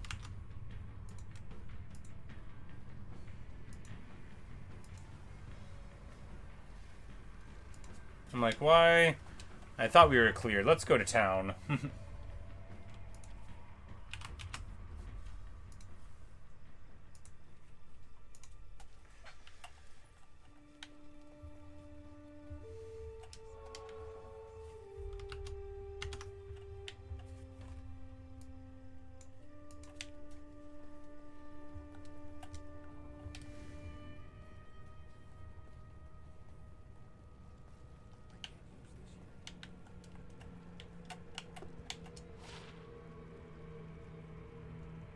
Meh.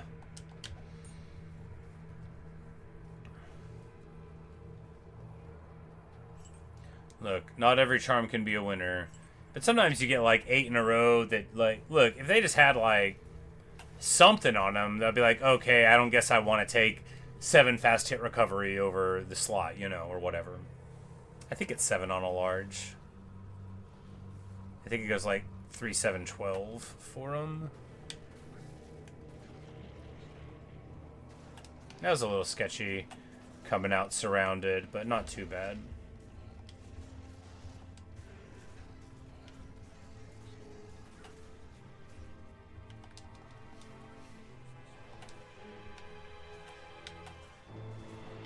I didn't know they would be here waiting for me.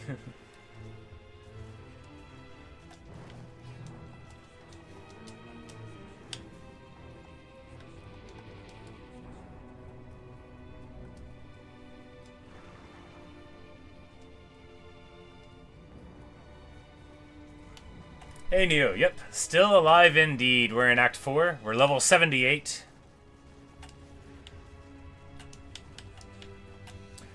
Or Act 5, rather. We beat Act 4.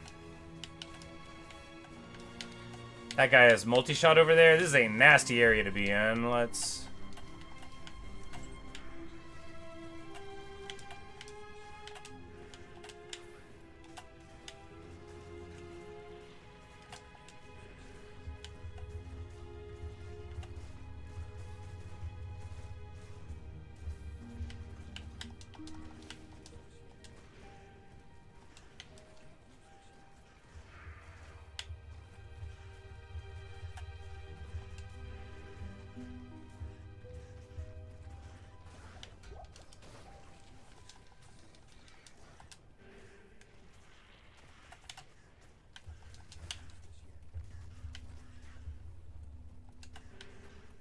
Where is that blessed aim come from? Oh, all the way over there. I was like, that was not in this pack.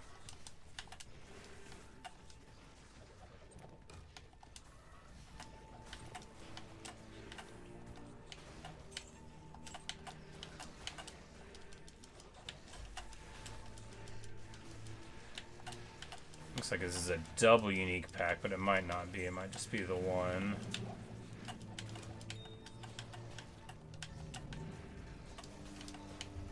Yep, just the one.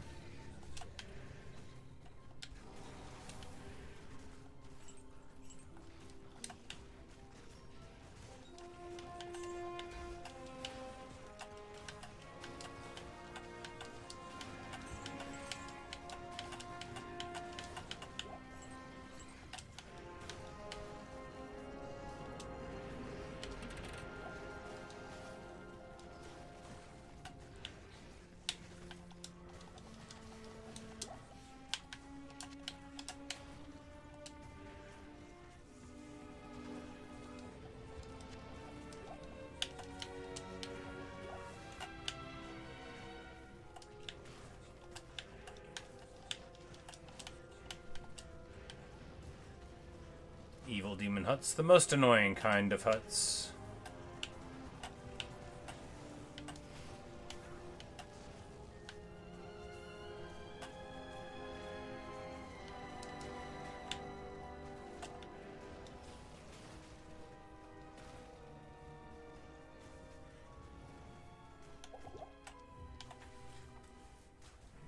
And of course, it takes 84 years for anything to kill a catapult.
Very ranged heavy here. Very dangerous. You know, you definitely just got to keep your bone armor up, keep your wits about you. I'm glad I got those extra 200 points in the synergy.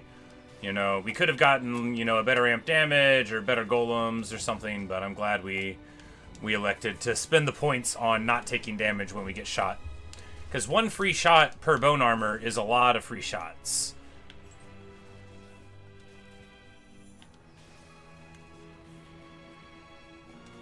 And there we get poisoned by the catapult. That's a quick town drum.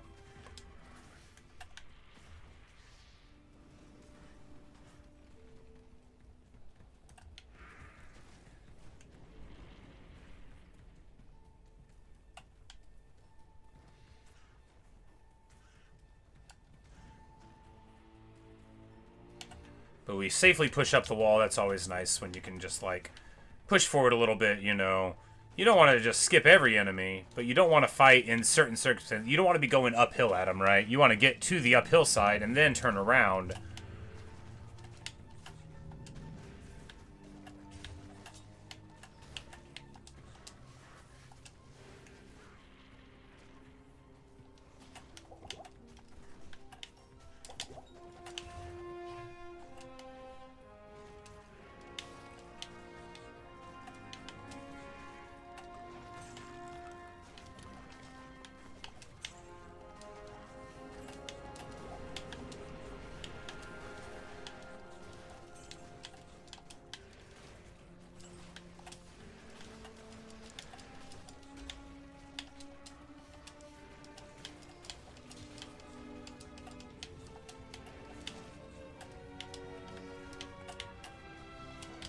An ethereal 4-socket flail. Not good. You want... I mean, I guess Eth wouldn't matter for hardcore. If you die, you die, but... You still wouldn't want to put, like, a Heart of the Oak into one. If you could. I can't. We don't have a Vex. Or a pull, come to that.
That's a lot of range damage.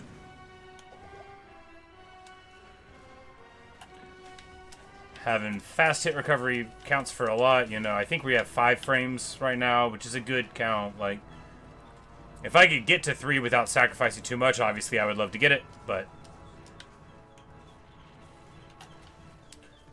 it's like 50 more points. I think it's like 86 to 135 for the next break point, and then like another 50 to get to the top one, so we'll probably just stick here.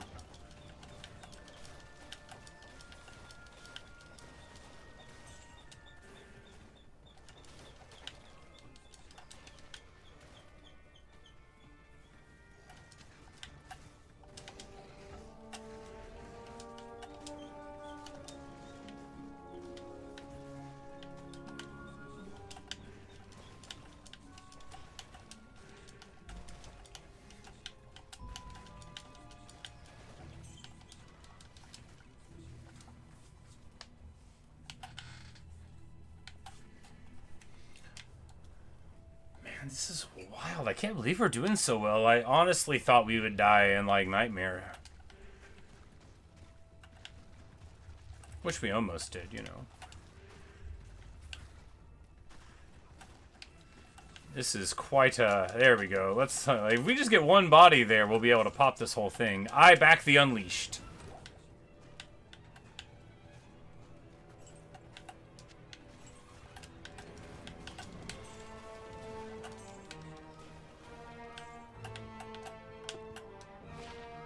I was like, is that Tal? It is. Yeah, I was like, hey, there you go.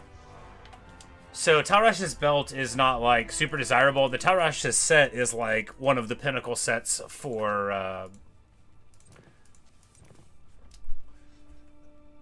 sorceresses. So, you know, in the event that we ever want a sorceress, we might wear a Tal. If I had full towels, you can absolutely build around it, right? But normally you just get like a piece or two.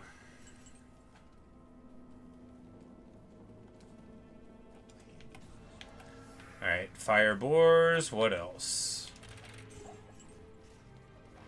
Death slashers and returned mages. A pretty okay roll. I don't think the poison from that chest is going to hurt me too much, but let's see. Does it do like 175 over 6 seconds or something? Looks like it.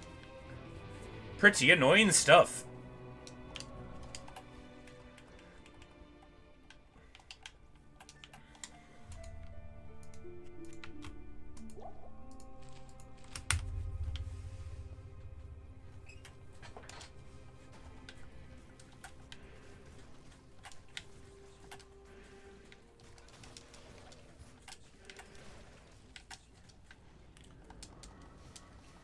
These guys are very solid revives because they do, you know, ranged attacks that do AoE.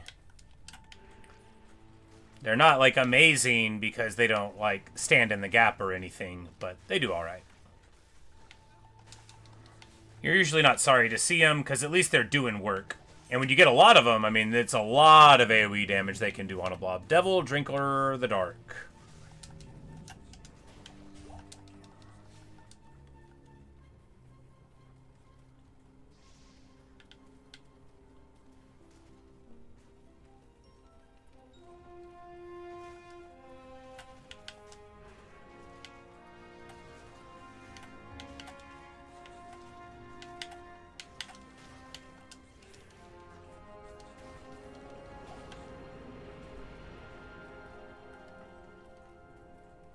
But after that kind of tense previous zone, it's nice to have a nice chill. And not that Death Slashers are, like, weak. They're not. But you can see their missiles a lot better because they travel through the ground at you for a good way before they pierce up. So you can see them and panic appropriately.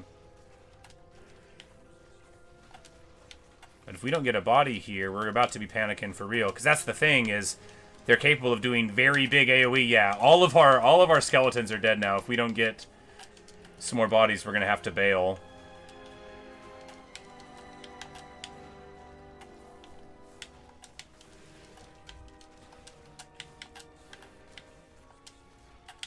Yeah, we gotta go.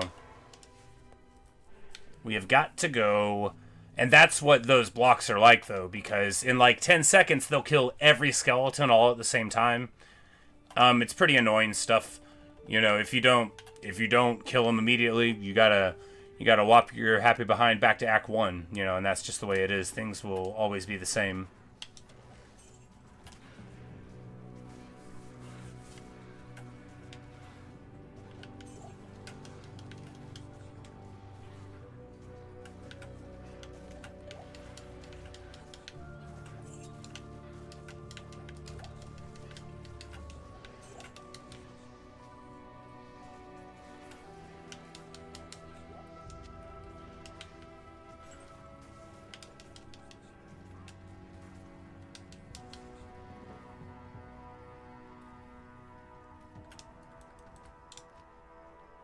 That's not where I wanted to go.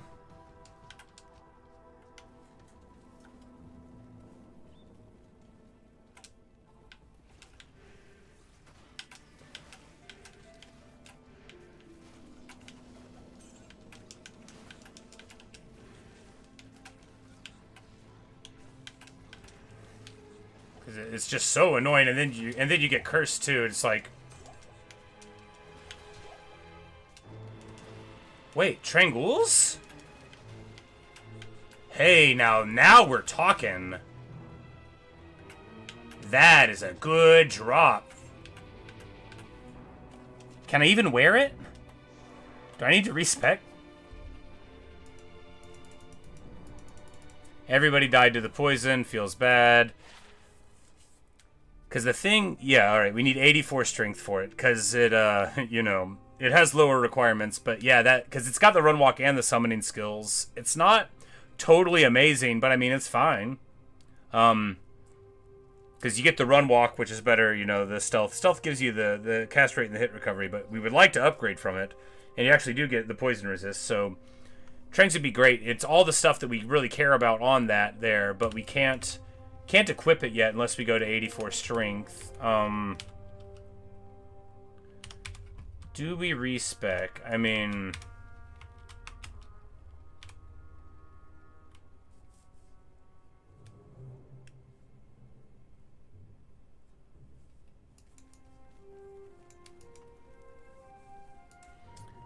what's the most strength we could get off of, you know...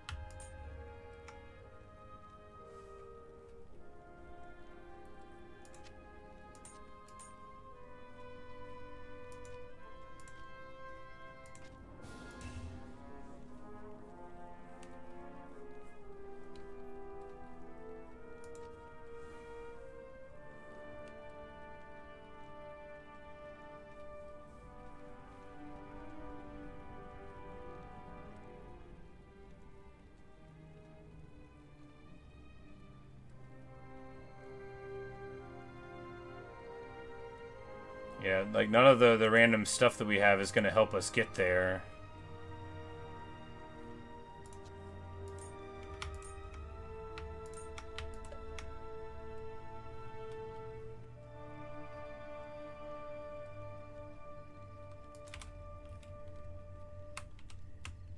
We can carry another grand for it. And go to, like, no inventory space at all.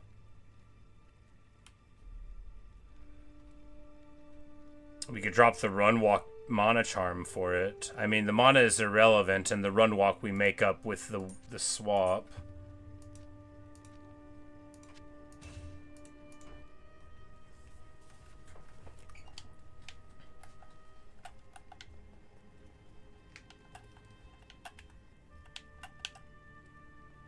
And also, I mean, decreases the chance that they'll hit us by a bit. Anyway, I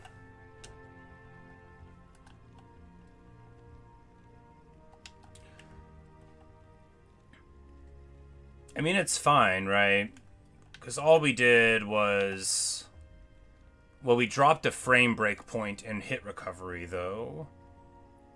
But for 2 summon skills, plus the huge defense... You know, it's probably worth.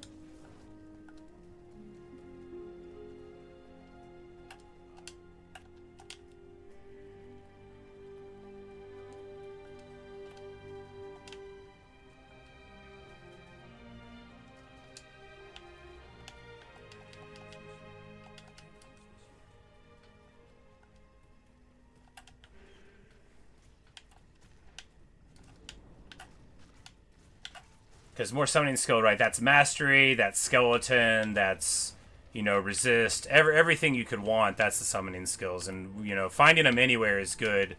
And on to, you know, the piece that we were already using for it, that's good too.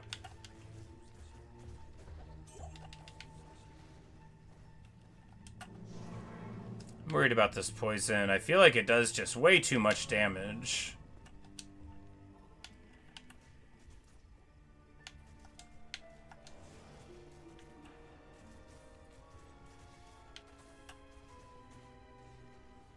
Yeah, they put the catapult on the other side of the door, so now we have to walk through the poison to get in. A very smart catapult.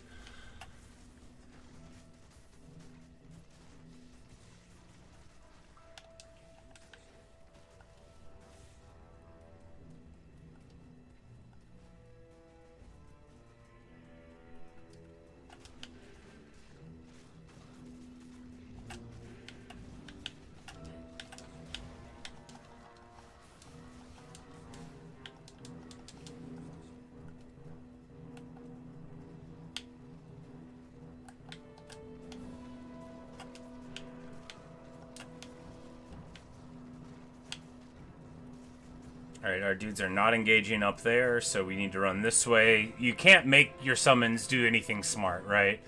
You can't. Don't even try. Just walk around.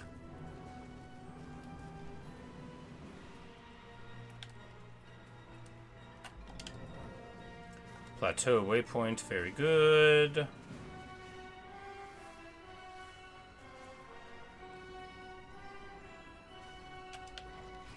Act 5 is full of incredibly obnoxious architecture.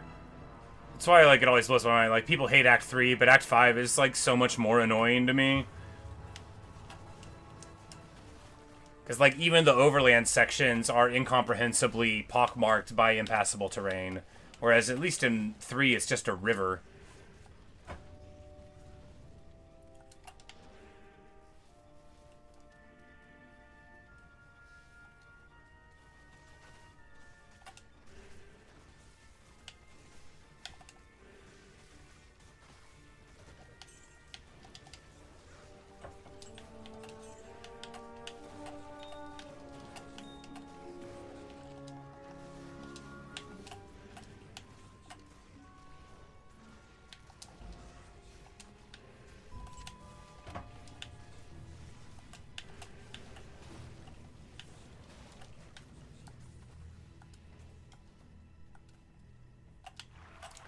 Thresh Socket. He is Fizz immune normally, but you can just here because he's got stone skin. But we'll just curse him and get to beat down. he doesn't have a lot of, like, he doesn't have his posse with him, so you don't have to worry about anything else, you know. The summons are engaging them.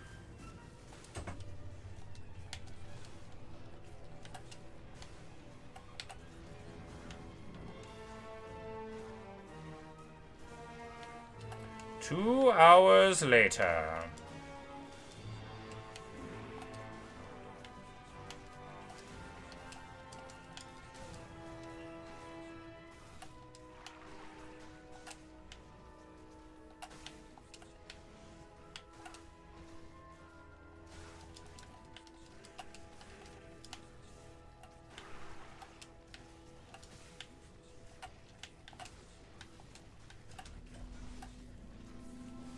But, you know, it's just all about trying to gradually chip down the foe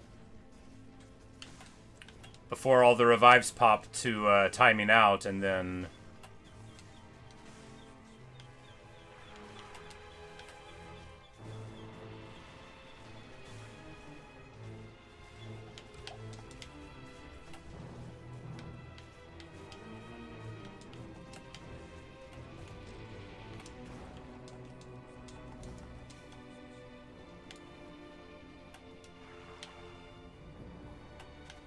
Alright. Danger zone! Do I have... and we must finish because last person. I'm Mustache Man because of the nice mustache. I was not previously Mustache Man, and in fact, before I became a man with a mustache, I never thought that I would be one. Although, a man without a mustache is just a man with a mustache without a mustache. I didn't know that at the time. And I thought that my fate would be to be a mustacheless man. You know, I was a very beardly fellow. Like a dwarf, but tall. No, I didn't have that big of a beard.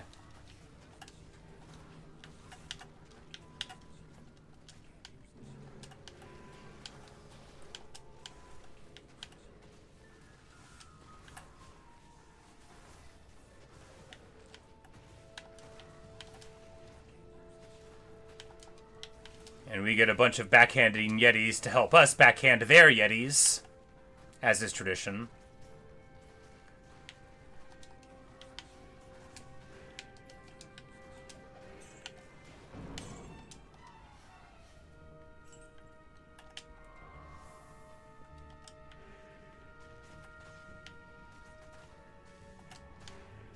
Those are might enchanted bros. That is sketchy. We do need to worry about it. Is that might and holy freeze? What? Is this two different packs?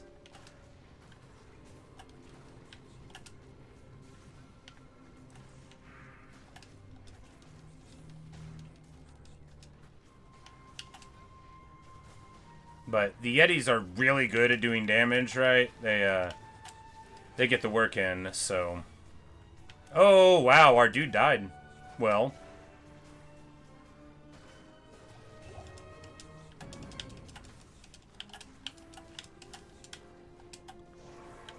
let's get him back. That's rough.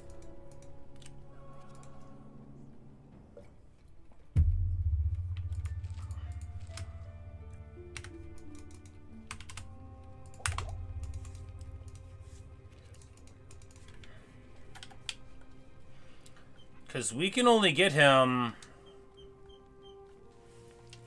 you know, like 14 more times before we have to, like, go get money about it.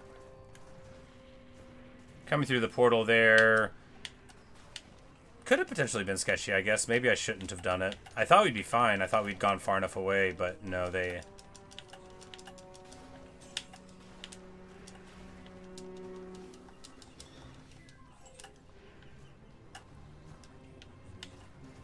The frozen dudes don't leave bodies, which makes them incredibly annoying mob packs.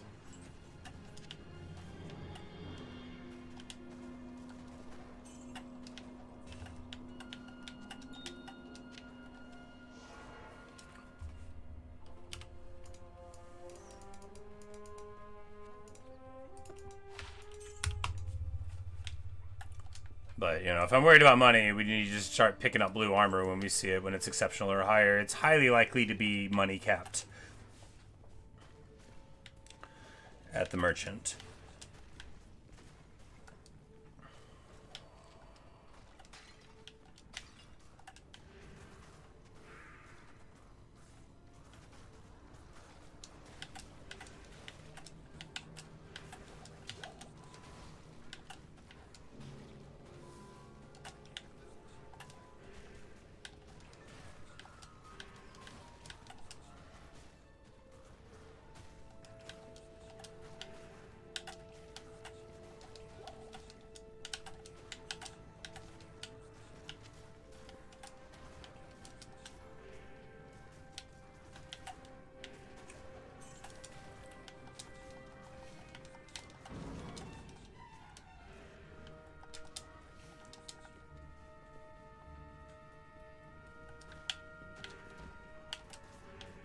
Cursed Holy Freeze. Pretty rough pack here. Just because it slows down your ability to generate a body. And they do decent damage on their own, but we'll be okay here. There's a body.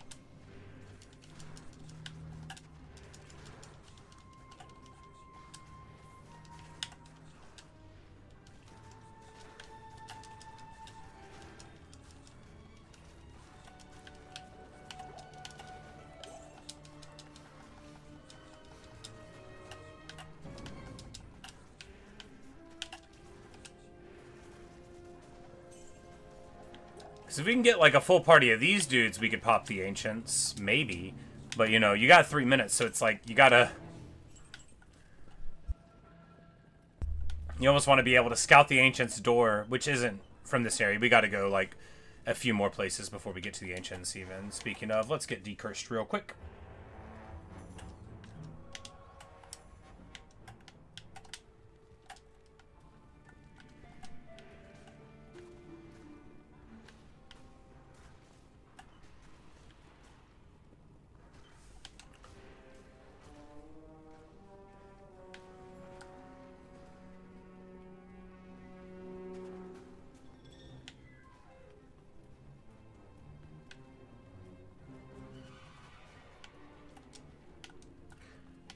And I don't think we need Crystalline Waypoint because Glacial has a waypoint too.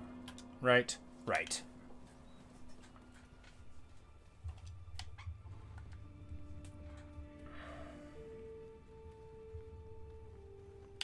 Okay. We got Moon Lords, but also Bone Mages, so one very, very danger mob and one not danger mob. Of course, Moon Lords are magnificent summons. They do the work. They have Frenzy, they got a big hit point pool, and they're very aggressive. So they get it done. They're amazing. You know, you get some of them to fight the Ancients, and then you're in business. Probably. Still got that 3-minute timer, though. But they're great, because Frenzy makes you attack faster and swing faster. So it's a self-fulfilling feedback loop. If you're aggressive and you have Frenzy, you run faster, which lets you find more guys to hit faster, which gives you more hits to get you more frenzied. Here we have a Moonlord block. We're going to decrypt them because they are very scary. And champions. We might need to back up here to hopefully split off some of them.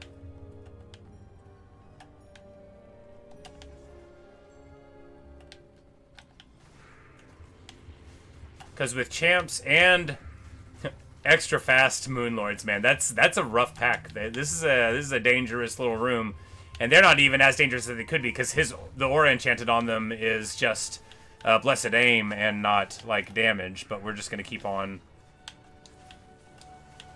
there, and if we can generate a body, which we might be able to do, nope. Okay, keep the decrypt on.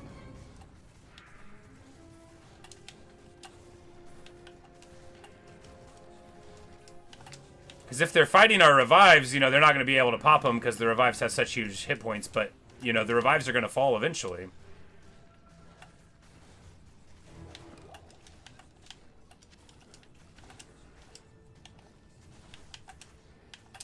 Alright, every single one of them doesn't give us a body. Incredibly annoying.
Oh, no, not like that.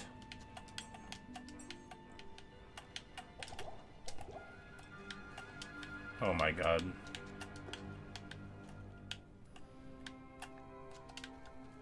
I'm sure it's doing its best. Alright, Frozen Tundra there, but we need to get to Frozen River, because if we can get Anya, then we can get our 10 Resist All scroll and free up our stats a little more. Or, more likely, just go slightly over cap. Because we're not quite at max lightning resist, we're just like 69%, and the 6% between that and 75 are incredibly influential. I mean, they represent a sixth of the overall damage reduction possible at that point. So, those 6 points are not 6%, they're, 17%. Oh, boy. Alright, we're okay. Moonlords came in from the rear. I thought they were my Moonlords. They were not. And they have fanaticism here due to that pack. We are pulling back. Fanat Moonlords is a very dangerous thing. Regular Moonlords are dangerous enough, right?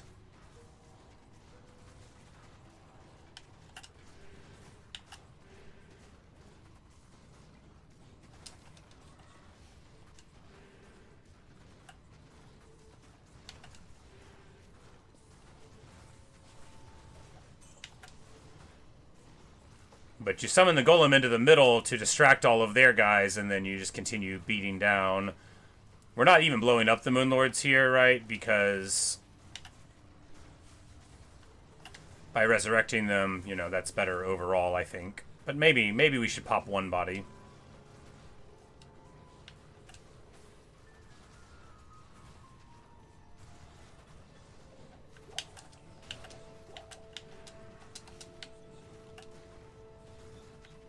Oh yeah, and this dude has multi-shot too. Gross. His name is Snot Slime. What a beautiful name.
Chant Moonlords, always nasty.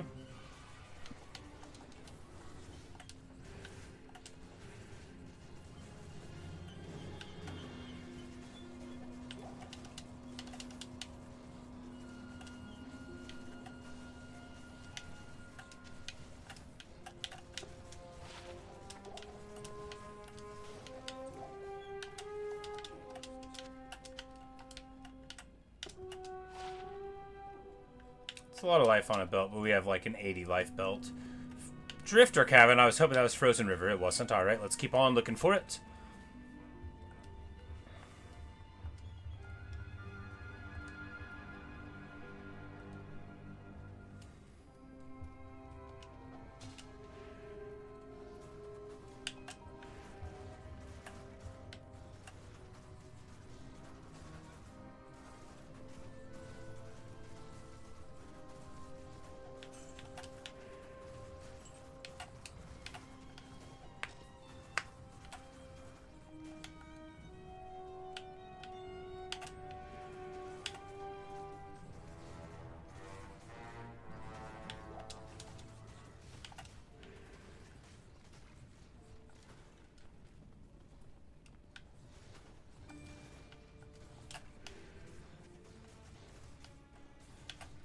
there's the chest over there.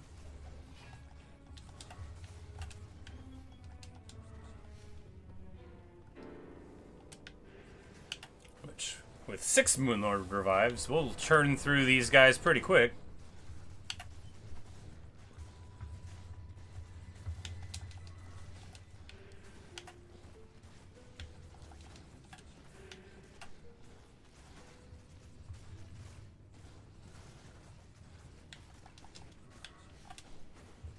Although wanting to get every Moonlord body for myself stops us from churning a room whenever we pop them, but, you know, it'll be alright.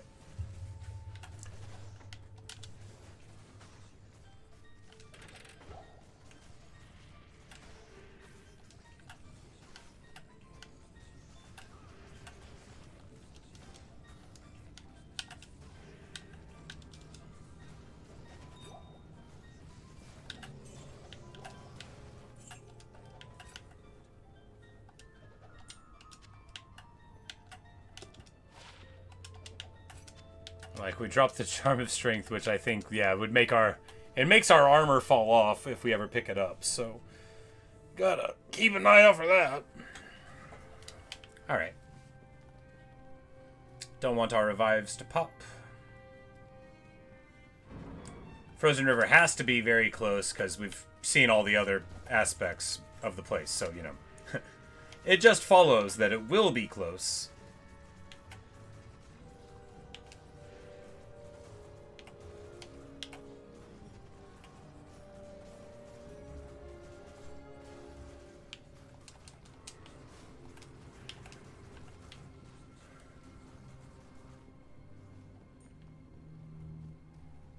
Pretty weird though, like, is it going to be internal here?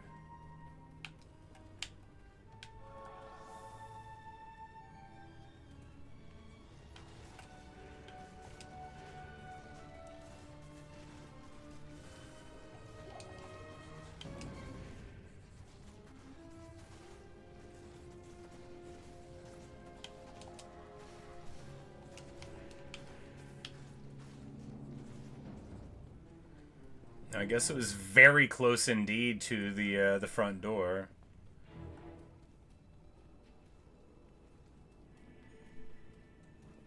Or wait, am I? Is the crystalline passage what leads to the frozen river? It must be.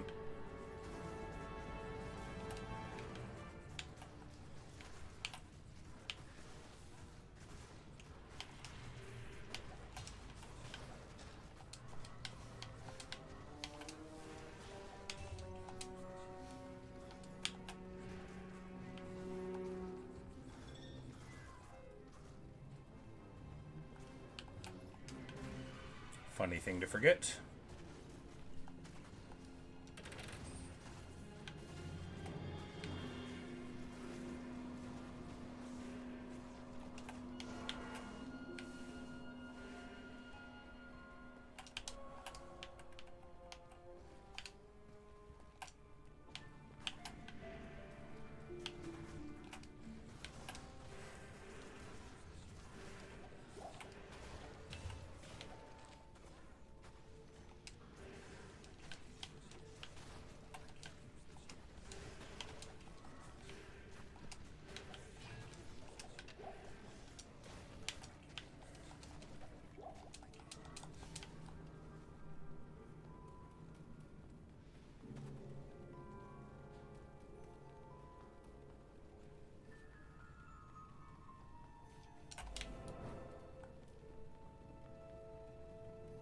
Well, I guess we are going to get that waypoint after all.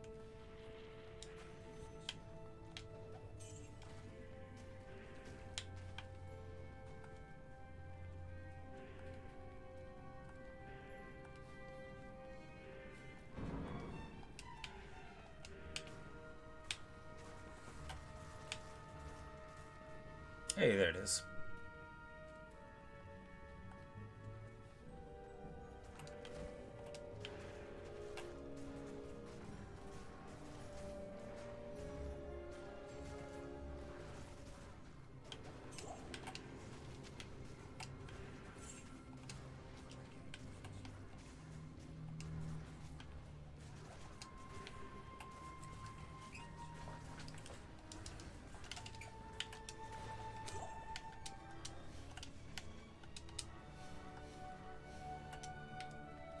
Alright, passage to the river. And what do we have in the river? Alright, bone mages, easy.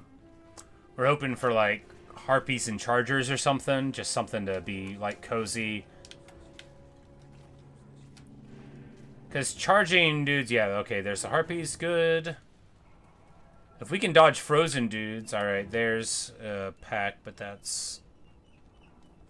Because if we can dodge frozen dudes and just generate bodies on low HP things, alright, another set here. Because harpies are, as we've established before, totally decent revives, although they do the annoying curse thing.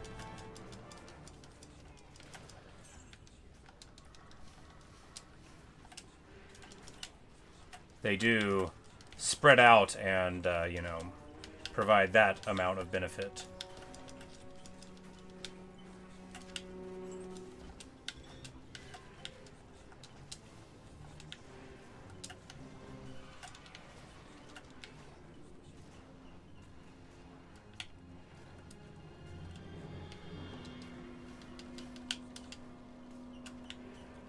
Yep, and Snowdrifters. Alright, well, a very nice mob roll here, too. A predictable mob roll. Where they're all going to do the thing that they do. And even if they do a little bit more of it, you know, you're not going to have to freak out about it. Moonlords are so dangerous. Drifters are just very dangerous. And these mages are basically not dangerous at all, although they're a little bit annoying.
Quest has been updated. I like how when you meet Anya, she's like, hero!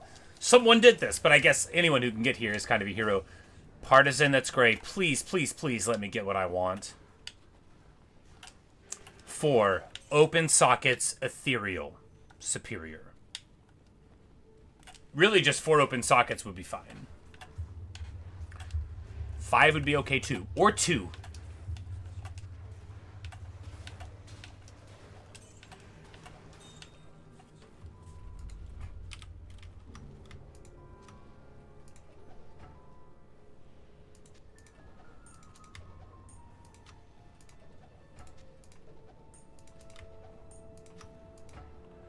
Three, I don't think I need.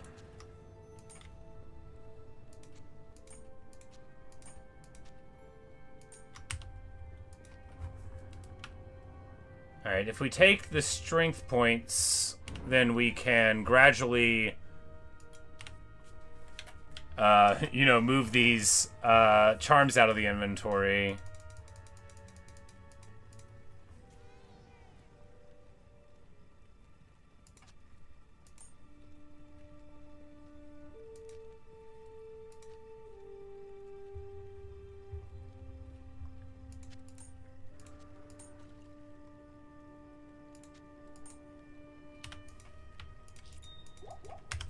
Need to get back in there before our revives pop.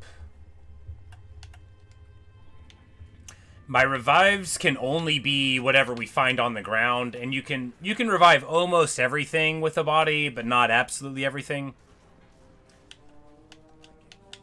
But yeah, so I have a golem and I have my skeletons. Those are what you can do no matter what. Any body you can make a skeleton out of, and you can make, you know, a clay golem anytime you want that you can afford it. But if you want a revive, you have to generate that body, and it'll have the qualities of the body plus a little bit more. So here we're killing these guys. They'll have cold enchant, fire enchant, magic resist. They'll all have that on them.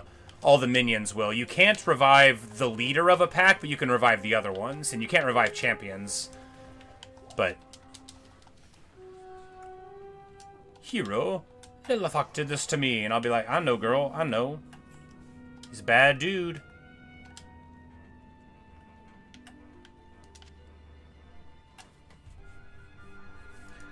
But yeah, they can be whatever you see, but they disappear after 3 minutes, no matter what. So, you know, even if you get the best revives, you know, they only go so far, and then you have to adapt to something else. So the Warlock can bind a specific demon, even the leaders of packs, or like what we call super uniques. So like units, those are uniques that have a name, and they always have the same general qualities, although they might have a little bit of randomness. And we get a scroll of resistance. Yes, baby. Boom. That's 10 resist all. So now, you know, we have, you know, we're 6 over fire resist cap. We're 4 over cold resist cap, or lightning resist cap, which is great, you know, because now, you know, those points allow you to theoretically change some other stuff. And this is also very good too. So now we have a free place to get skeletons. I'm not going to show you because that would ruin it. But so you talk to Anya, she opens this portal, right? When you go in here, it's the Pendleskin fight, but the bodies on the ground jump up, but they are dead before they reanimate. So you, the player, can just animate them up. You walk in the portal and you just like res all of them really quick before they go, and you can get like a full thing. But we are going to be saving that, of course, for later. Because when you're fighting like Lister or Baal, maybe you want to generate a bunch of minions, you know. Lister specifically because he'll melt through stuff. So, you know, ideally we'll save it for that. You know, run in, bring some dudes, and then, you know, be able to get a full bevy of Act 5 revives very quickly, and then go in and fight them.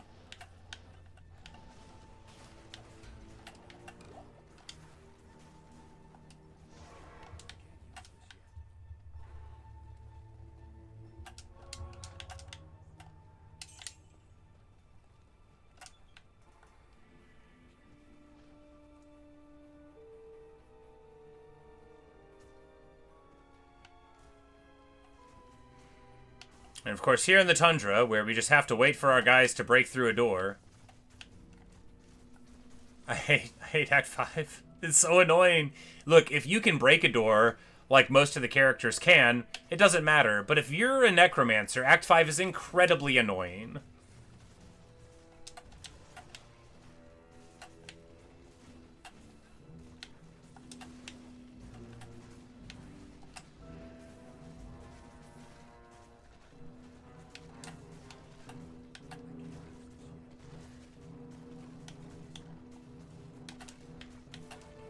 Just like, because it's so, like, kill them. Just kill them, right? Like, let somebody kill them. But all of your skeletons, like, I don't even know how many of ours are, yeah, they're over there fighting a tower.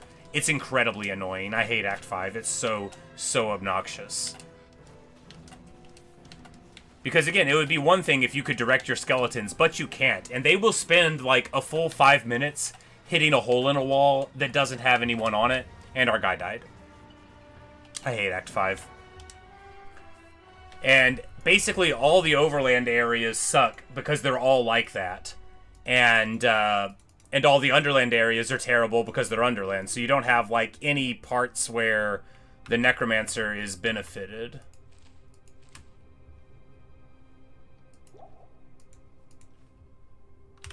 It's just straight garbage all the time. And the entire act is like that. There's not a single place that's good to fight.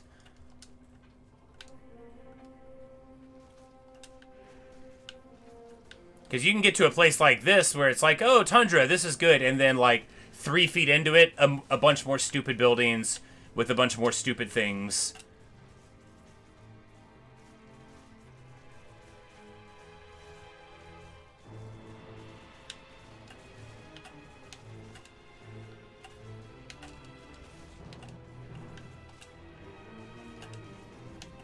And these guys are like physical immune out of the box, which makes them very good revives, but makes them incredibly annoying to deal with.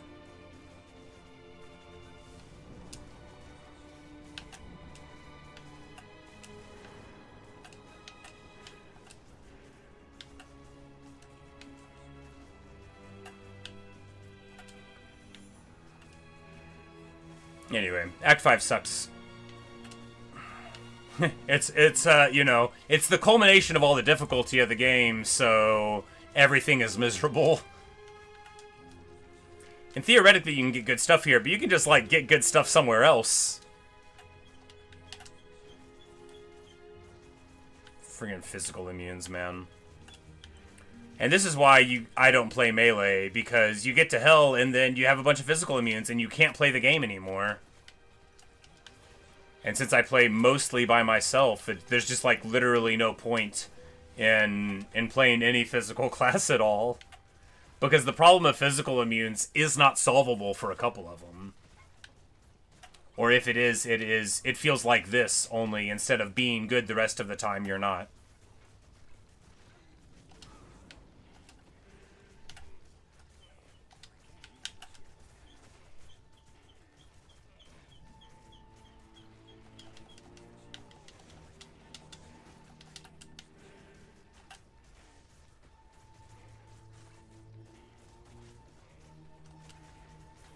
2 hours later. And this is just like a guy, right? These aren't even special versions.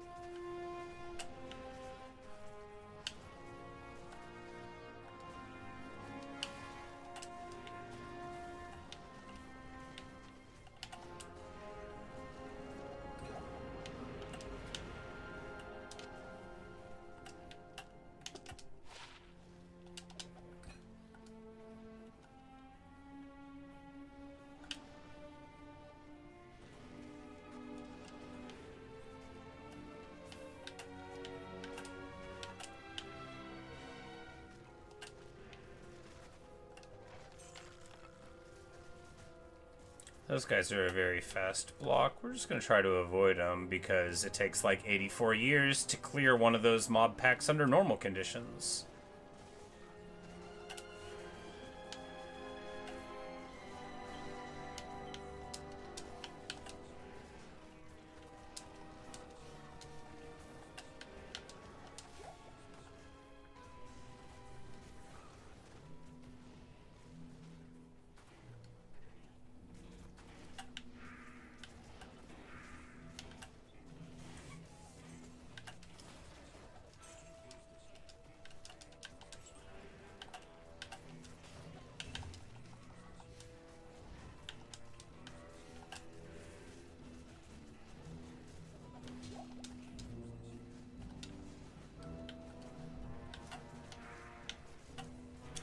Man, they keep on doing these extra fast versions of mobs that are already really fast. So you see this barricaded tower. This is what I mean. This is why Act 5 is the worst.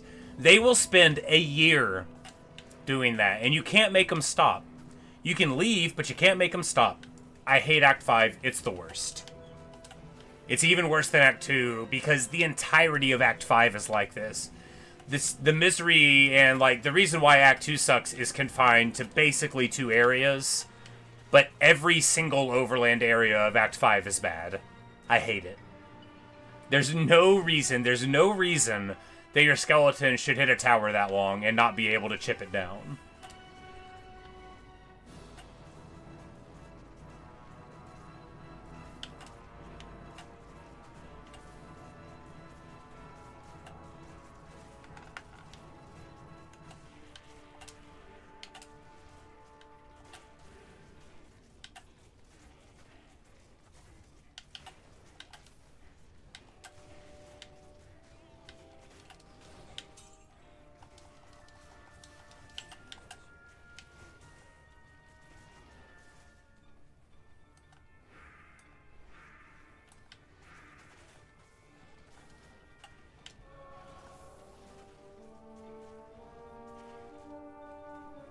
Because then you get to these areas, you're like, oh yeah, this is fine. We could play this game.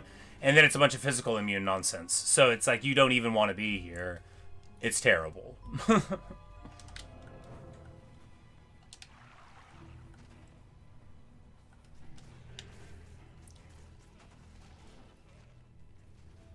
we're just going to skip those guys because there's absolutely no point in engaging them. Alright, we've got abominables here. That's good for revive purposes, but like if we can't bring them into the ancients quickly, then we're not going to be able to use them there, you know? So we just got to try to make it work, but...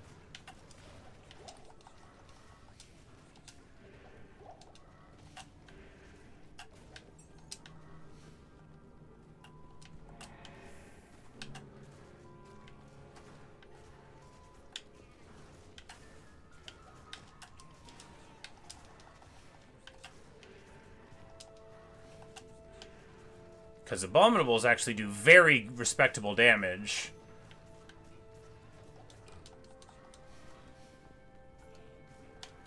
And of course, revives are basically immortal. They have so much hit points that it's highly unlikely that if it's like any standard enemy and not like a particularly weak one, it's highly likely that you'll just make it work. Are we still fighting over here?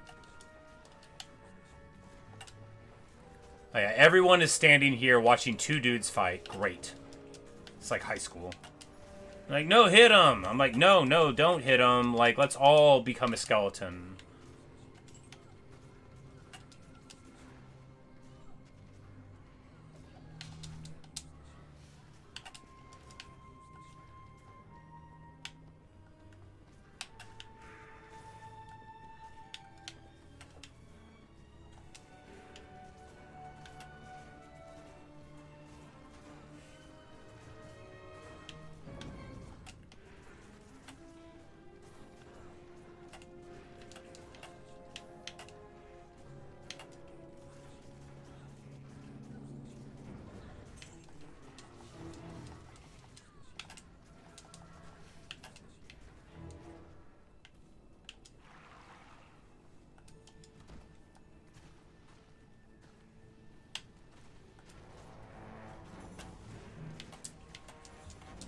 At least we get like a couple bone mage packs to split up the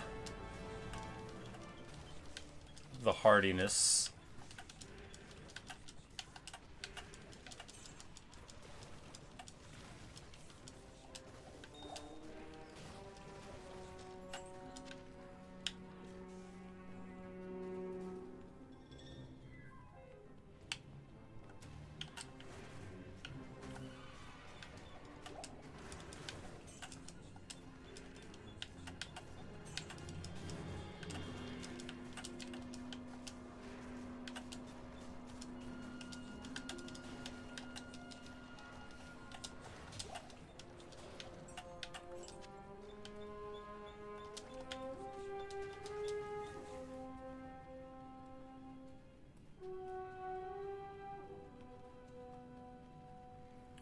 Alright, and we're going to the summit right now because we've got some revives, so let's go. Let's try the Hell Ancients right now.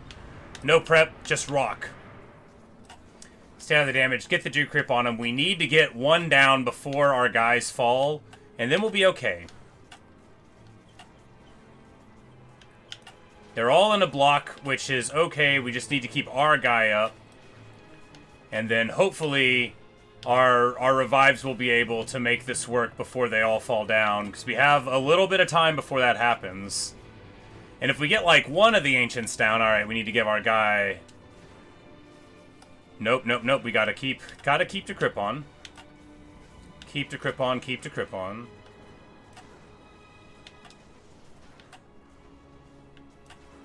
Because I am very worried about this, though. I don't think we're doing damage quick enough, but if we can get one of them down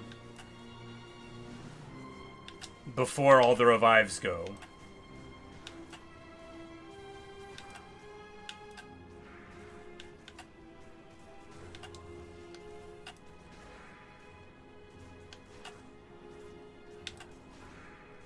That's another revive poppin'. Maddox's low-ish. We're all focusing on him, so if they can all keep the damage there, We still have all 11 skeletons up, right? But Mad Dog has gotten out of the crew there, so we need to get our guys refocused onto him.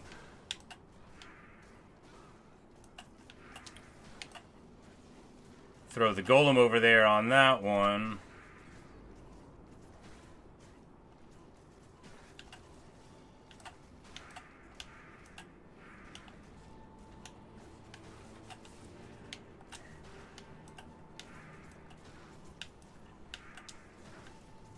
So we just keep Talik focused on the golem, because he has the whirlwind.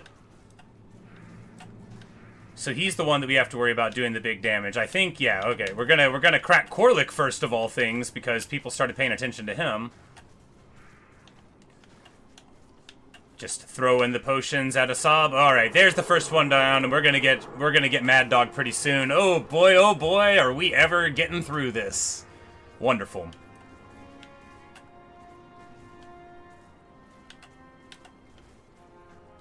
Wonderful. Because that's Hell Ancients. Hell Ancients is a big roadblock. We see here, I mean, I made it look easy. But really it was about having enough revives to sink the damage in the early thing. Because if you don't have the revives and they focus on your skeletons, it's rough. They do a lot of work. Skellies are very hardy. But, you know, they can't live through absolutely everything. And the teleport, you know, you can't do it to get your guys away. Unless you have Enigma, in which case, why are you fighting Hell Ancients? You should have already been through. But, very nice. Talik is getting the beat down laid on him, and we are about to get to go into the Worldstone Keep.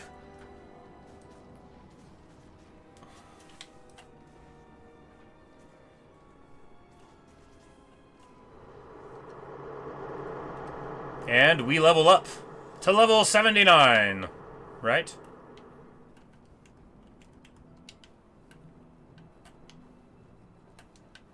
Right?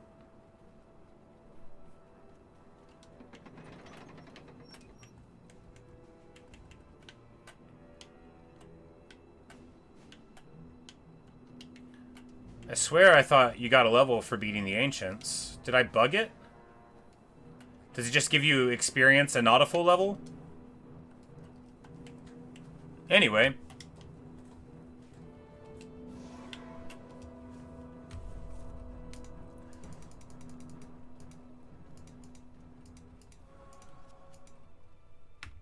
Alright, so now we have a choice to make. Do we take a short break and try to do the rest of the game or not? I think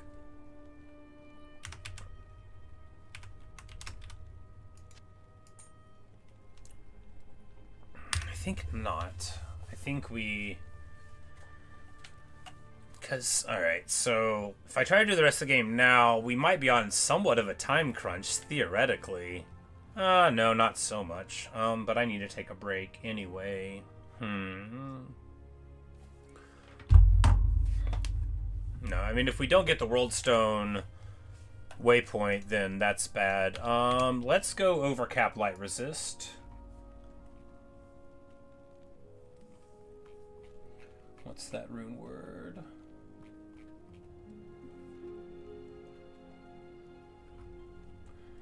Shall you abort?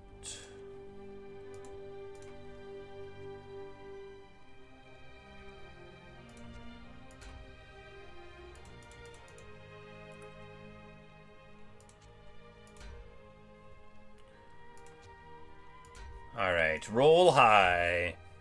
It rolls a 46 light resist and a 12 light absorb. Not amazing, but hey, you know.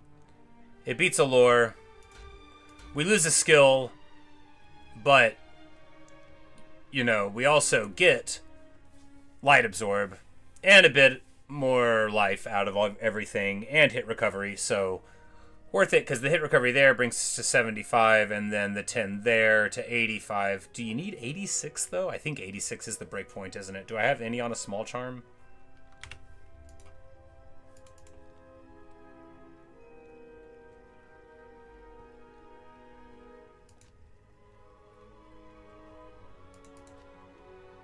don't think so.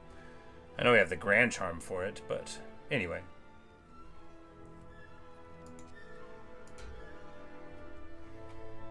Because the lightning resist can roll from 40 to 60 there, but alright, so the point of this really is to put us to... See, now we're only at 195 lightning resist. It's not that good, but if we drop by like 70, then we'll still be positive, and we've got some absorb, and that's the insurance.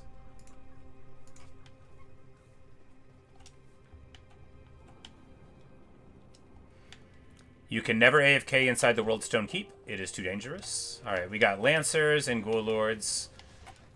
Soul Killers. Dangerous but not fatal group here.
That's Might Enchanted. So that's a danger room, but with these little guys, we should be able to get a body pretty soon and just pop the whole thing.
Level 2, here we come.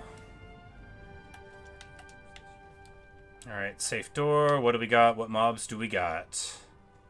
Alright, poison mages, easy. Hellspawn, easy.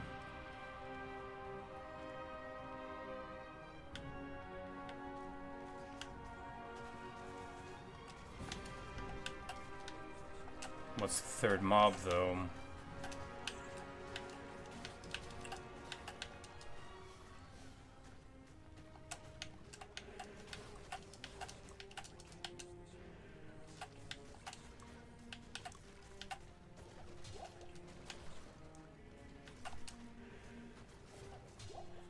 Because champ mages are, like, not intimidating.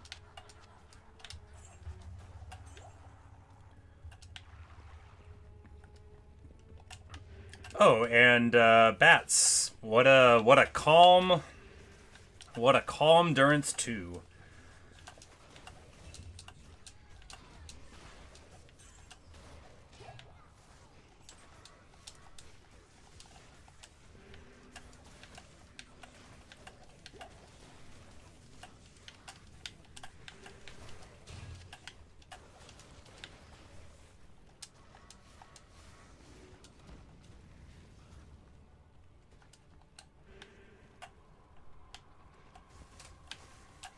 Like, I guess if you didn't notice the bats, they'd be dangerous, but you can notice them. They're on the ceiling.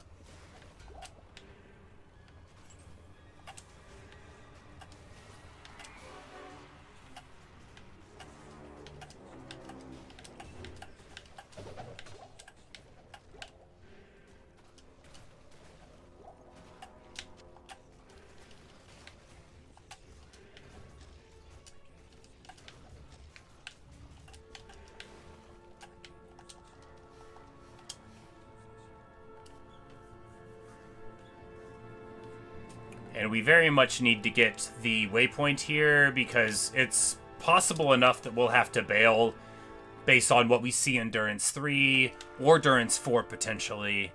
So you never want to have to push all the way through Ancient's Way again.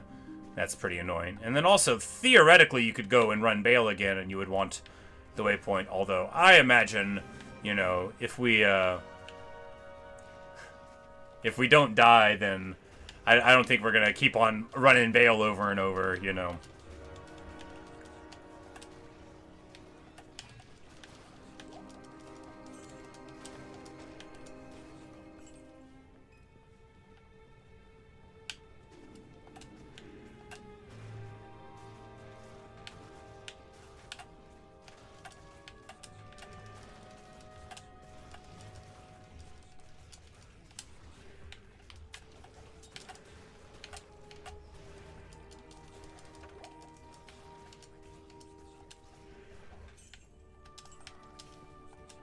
Just gonna clear the curse real quick.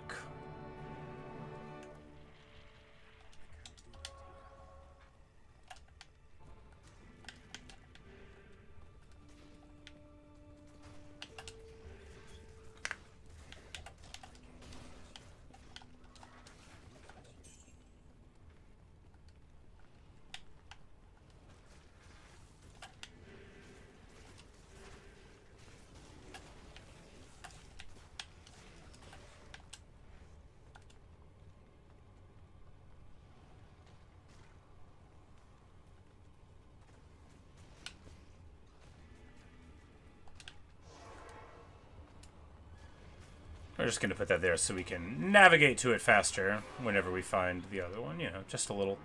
Or forget about it later, depending.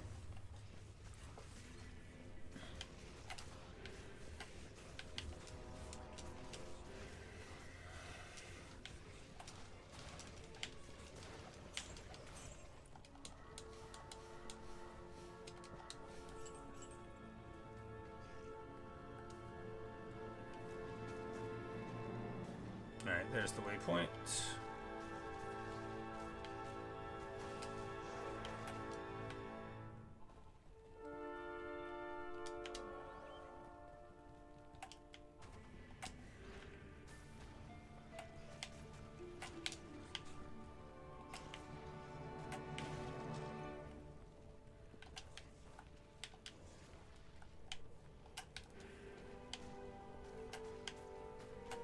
You know, the thing about poison is just don't get hit by it and it's fine. Like everything else in the game, just don't get hit.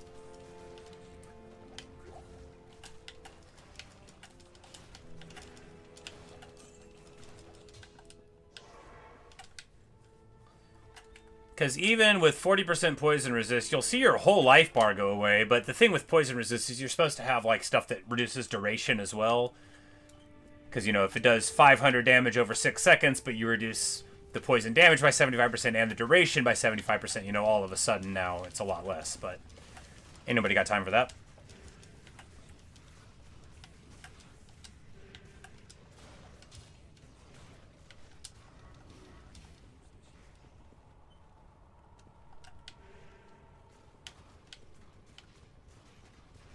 And, of course, the portal that we sent to get us to the door already gone.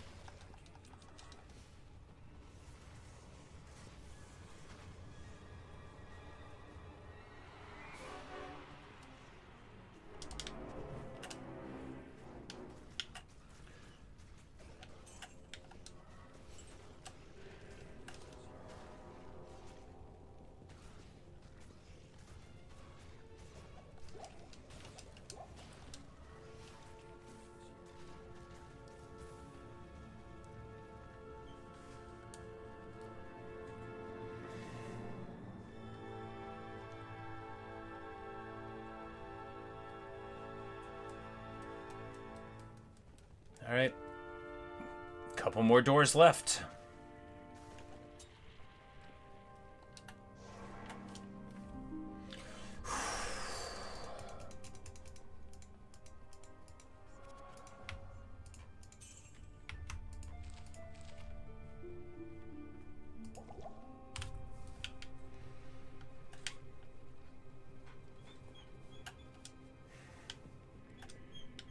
Alright, Worldstone 3, what do we got? What do we got? Imps.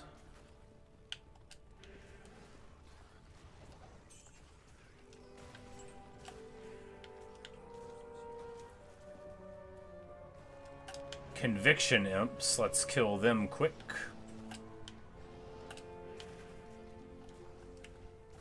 Yeah, it brings our light resist down to really human numbers, but, you know, it puts us negative in cold, but everything else, you know, survives through it. Please kill him. There we go.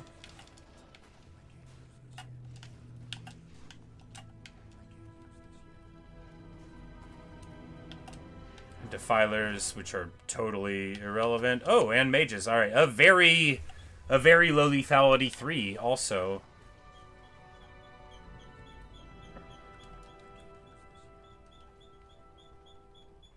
We haven't seen a single soul in the whole game? Yeah, we didn't see a... Did we even see one endurance? Or, no, we must have been, like, normal. We haven't seen a single soul in all of Hell difficulty, though. And if we can keep that going, you know... Look, if we see him in 4 when we walk in the door, hopefully we'll live.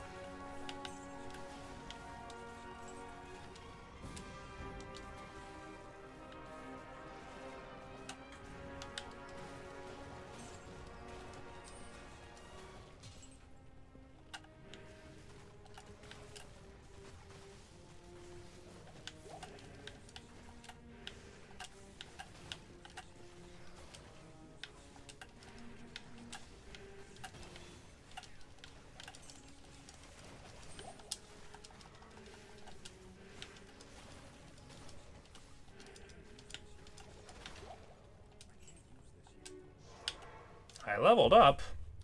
Well, that's good news. We take all the strength points again, because that'll let us get rid of this charm.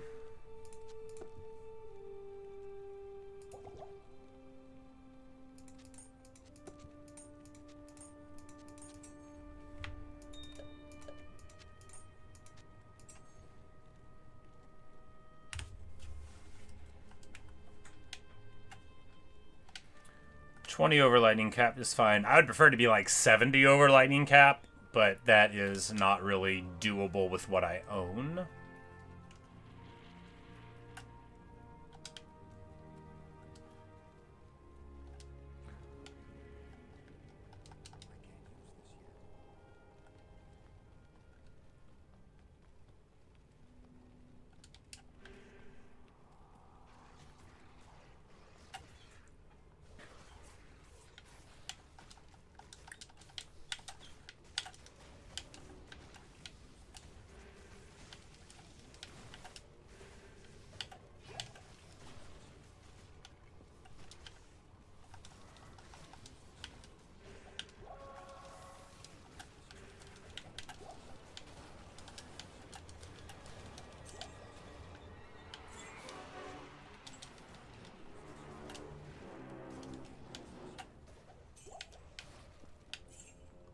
Champ sprites go down so quick. But hey, you know, not everything in the game can have a billion hit points, and a good thing too. So if we dodge Moonlords on the next level too, and we dodge Souls the whole time, what we've had is a pretty charmed run through the whole game. Now it's, you know, we're getting to the end. It's just a matter of if I can convert it. Well, I mean, not the end. You can keep playing, but, you know, getting to the goal. Nobody starts out hardcore thinking, I'm definitely going to live and then I'm going to magic find at the end. You know, you play hardcore to try to get to the end, I think.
Alright, Durin's form. Pre-potting going in the door. Hell Witch is there. Alright, well. That's the hardest part of the game. We've already done it. We've got through the door. We got Undead Soul Killers and Witches here. We are cursed. We're going to clear that pretty soon. Alright.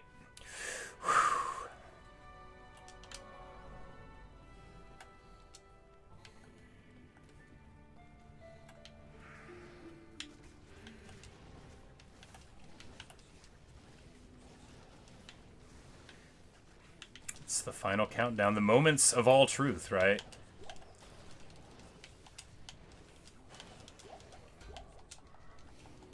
You know, will we rise to the glorious occasion, or dwindle and perish in unbelief? You know, are we strong enough to make it work? We got Doom Knights. That's very good. They are excellent revives.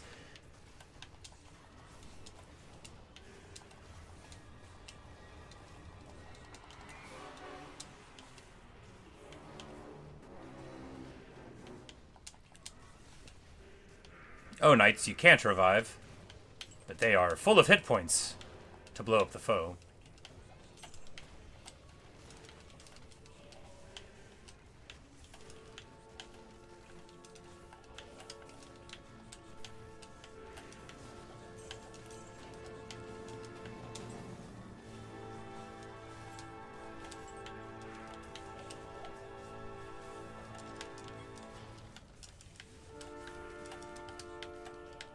I'm so excited. Heart's really pumping here.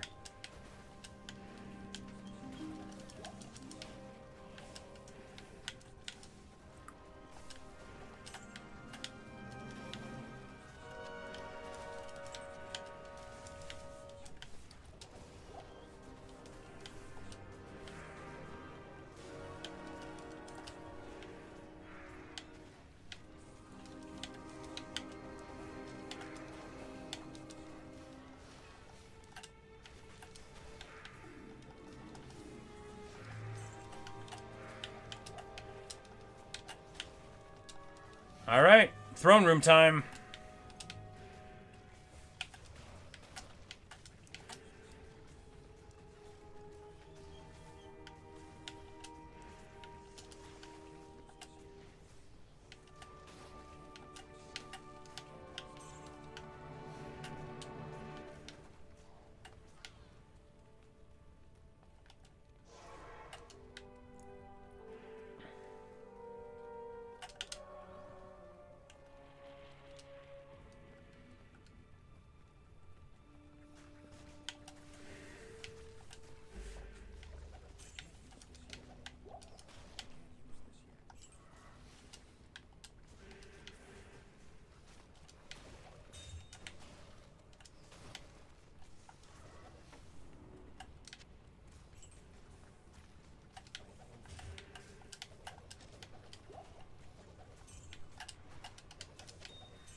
So this Monarch is actually a very good drop. You could spend your socket quest on it to get 4 sockets into it to turn it into a 4-socket one. Why am I doing this?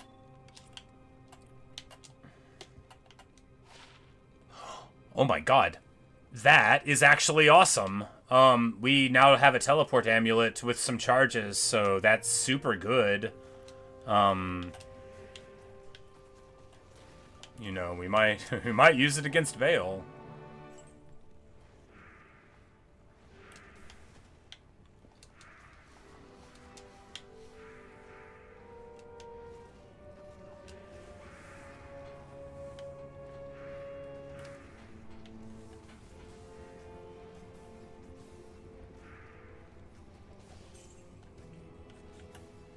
All right. Let's do this.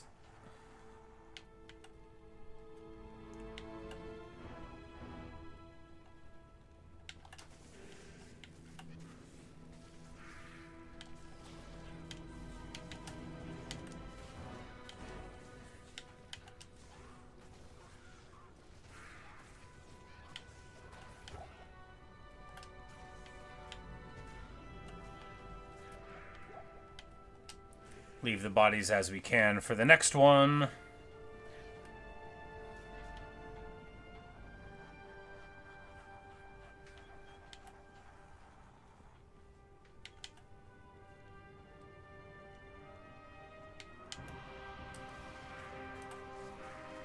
In here, we just want to slow him down for a second, make sure things are fine, and then we can get a couple bodies and...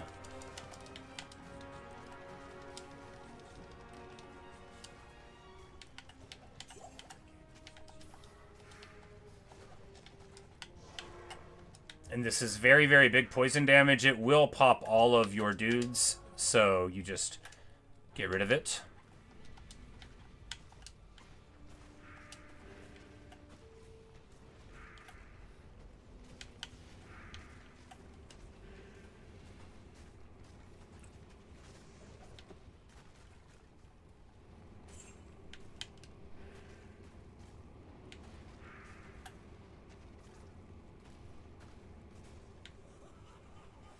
Alrighty then. Council time.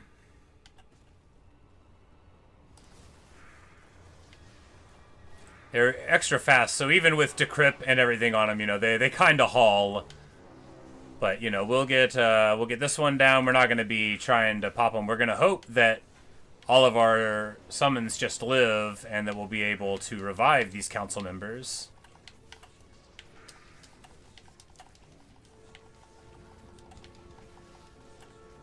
Like, is somebody healing them? Come on now. There we go. There are the bodies. We don't want to blow them up. We just want them to be our friends.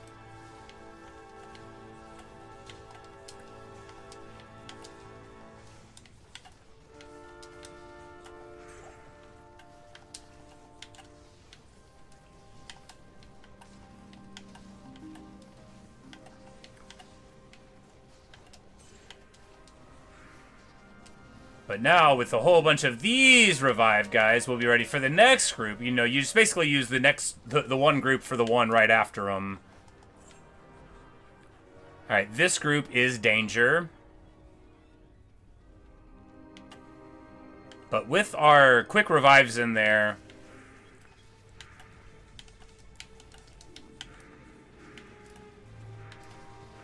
we'll be able to get some down... And we don't want to blow up any of these. We want all of them for our minions. So you can't res listers, guys, I don't think.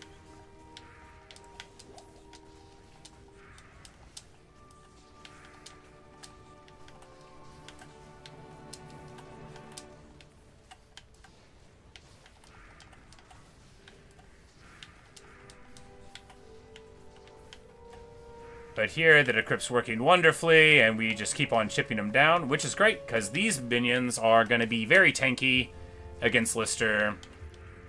This is wonderful. Things are going so well.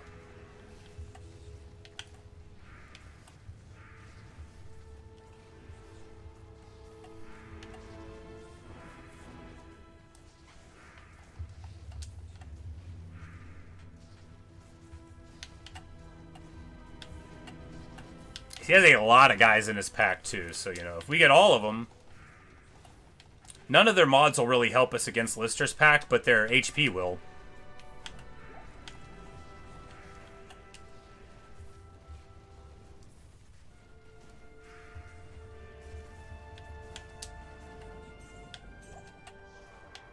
And we are getting this curse off before Lister comes out. Depending on the aura that he has, we might have to leave. We're just going to hope that it's not like, you know, Conviction Orphanat with, you know, Lightning Enchant or something. But we're gonna evaluate. Looks like we're okay, though. Maybe he didn't even get an aura this time. Yeah, we are melting him. Oh my god, are we ever melting him? Beautiful stuff. Just awesome.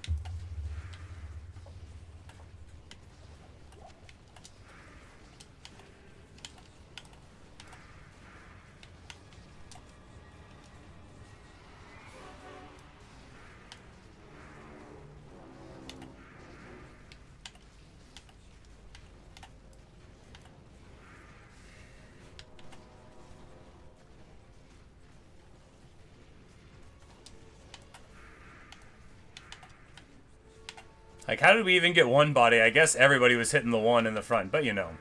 We're getting through, and that's what matters. Because if you can get through Lister, you can get through Baal.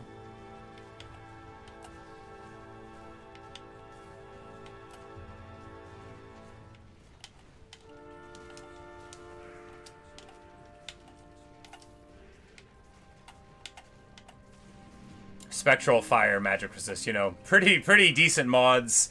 You know, among the weakest you can see for Lister, so very nice. A truly charmed run.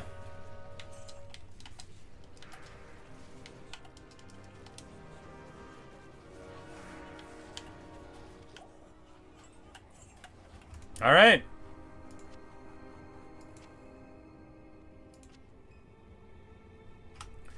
Let's get ready to rumble. Our revives have all fallen off, so...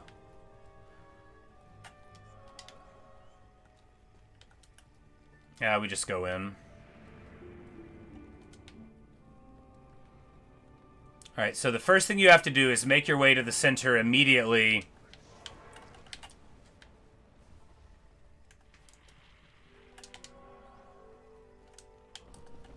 And now we're good. If you get your back to a wall, even if he hits you, or your friend's back's to a wall, more importantly, then that ice arrow ability won't do so bad.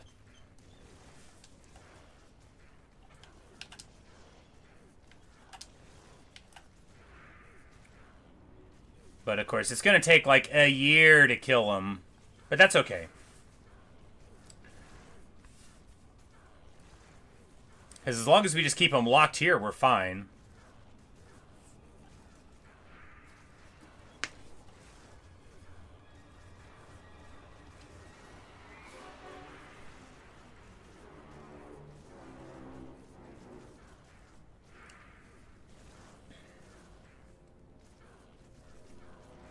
Two hours later. But this is what peak performance looks like, okay? Like, we are about to beat the game on hardcore. I'm shot calling it right now. He can't do anything to me.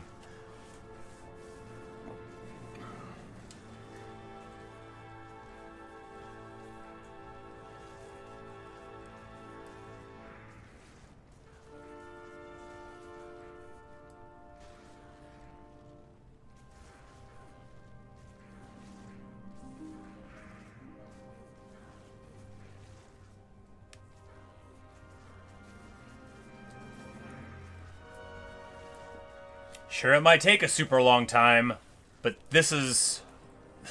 this is what a Scalemancer looks like, right?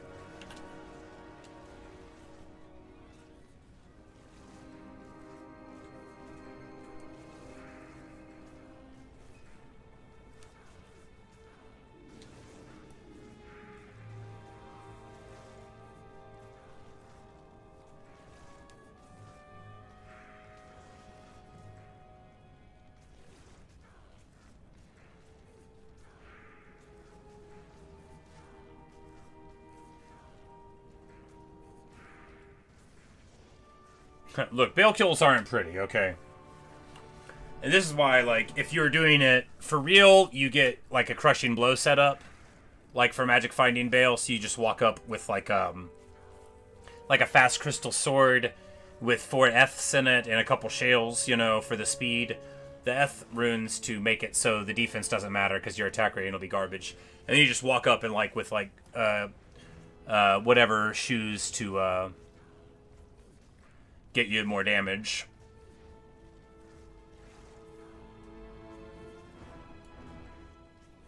Goblin toes. But we'll be here a couple more minutes.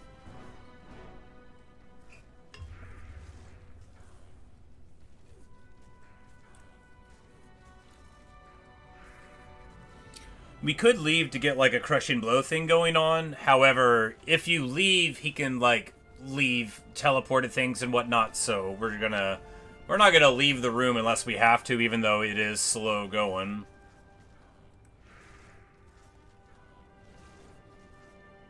You know, we're to the L in his name now, so we're moving it.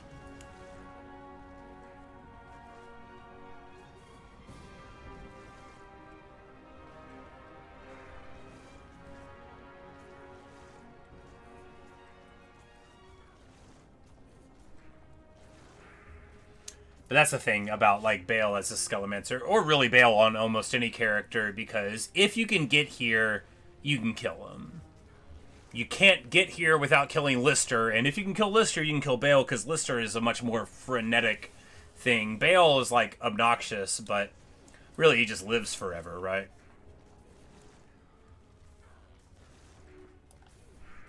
But if you have Crushing Blow, it's quick, but we just, we never ended up getting a good setup for that with the Merc. We have, like, a very crummy weapon with it on it, but I should have brought it in the inventory, but I do not want to go to town and take the risk of him, like, setting up a clone, because B-Clone makes this fight very frantic as opposed to what it is now, which is an incredibly chill way to achieve victory. Almost getting to the A. And, of course, he hasn't killed a single skeleton yet.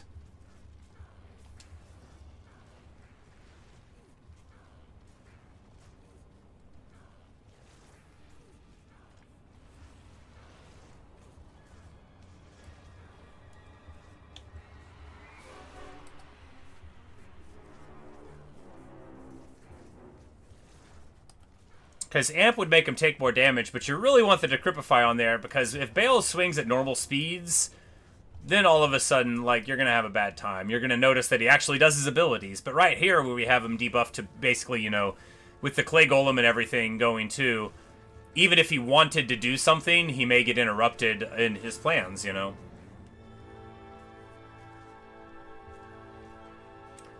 Alright, halfway done. We're really doing it. This is what the people want to see. A Baal victory. Oh, I'm so excited, though. I'm not gonna lie. The fact that this is taking an eternity is totally irrelevant, because this is the final boss. We're doing it. We're totally doing it. I'm gonna beat the game on hardcore and in public, too.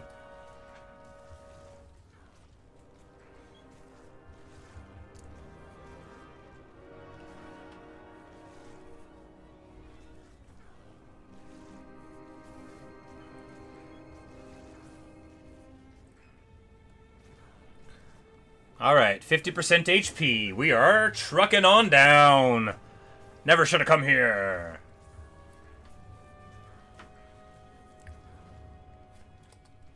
Of course, it would be terrible if Baal dropped something, like, really good. And then I'd be like, oh, now I need to play.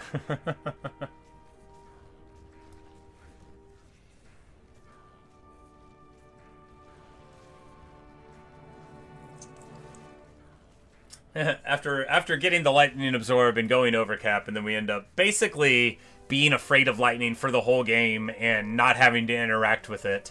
But be prepared, right? For the death of the Baal. Getting to the second A.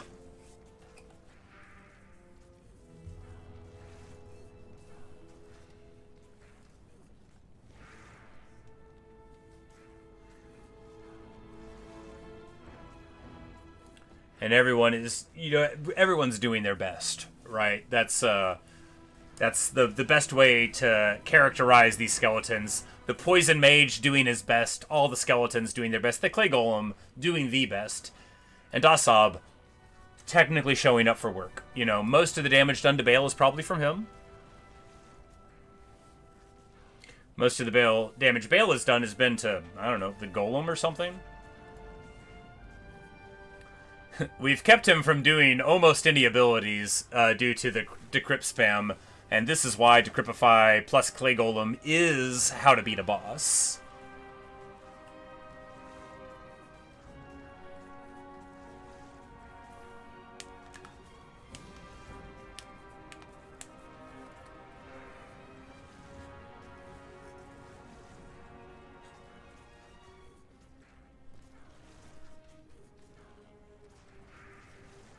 Oh, it feels so good. I mean, we haven't won yet, but look, I've beat Baal a lot of times. I know he's not going to turn around and kill me. He doesn't know how to do that. He doesn't.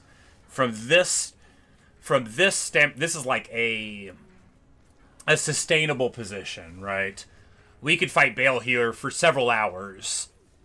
I don't want to. We're not going to have to. We're already at the B. B-A-A-L spells Baal.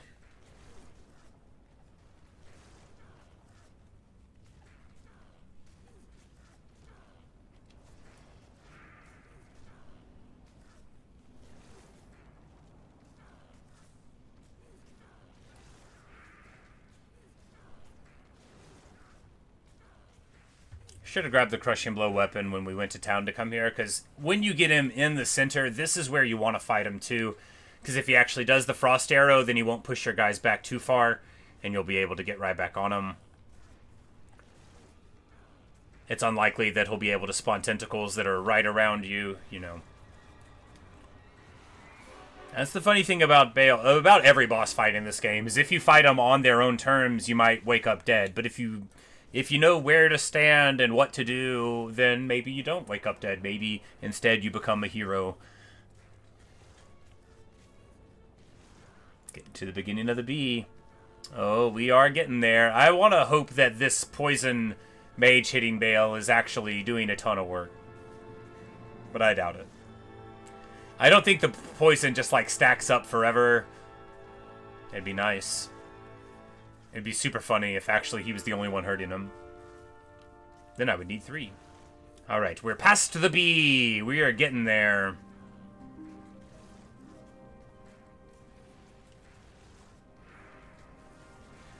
All of our hard work, all of our thinking. Man, so much thinking goes into playing hardcore. Like, you gotta think. It's not like playing a video game at all.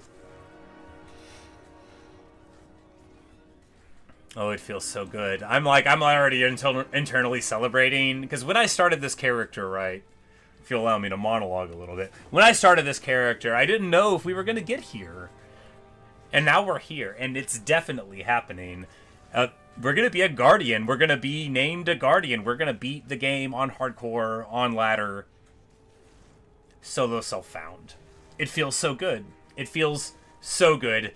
This is like a big gaming achievement, right? Sure, it's a Necromancer, but I know plenty of people who won't even try to do this because it can be very frustrating, you know? It's not for everybody to play hardcore.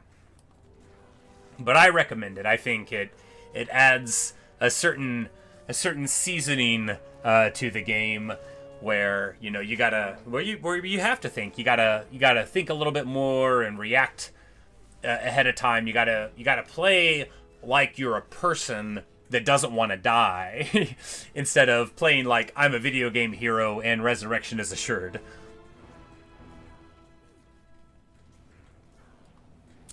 The last 10% or so.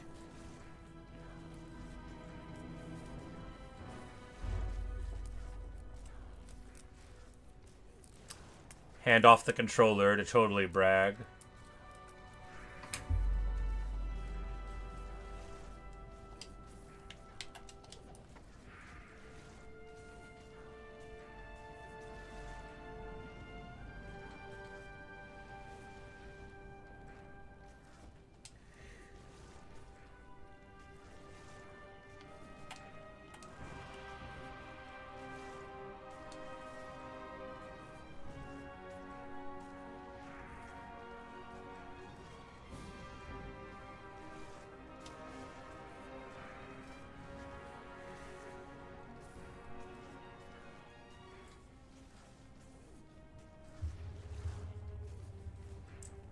We're almost there.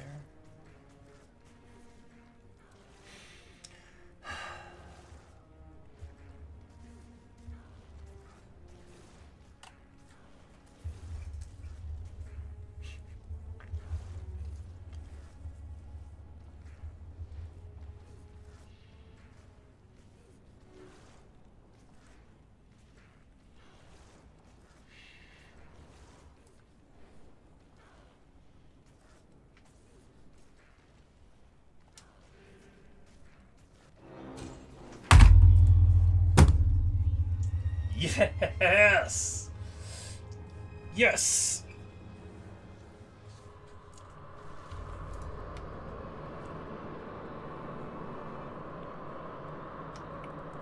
We did it. We did it. You get like a level when you beat Baal, of course. There we go. Hardcore Guardian. Our win. It feels so good. There's a Siggy helm on the ground. I think I've already got one. Yeah. Alright. Tyrael says, I am impressed, mortal.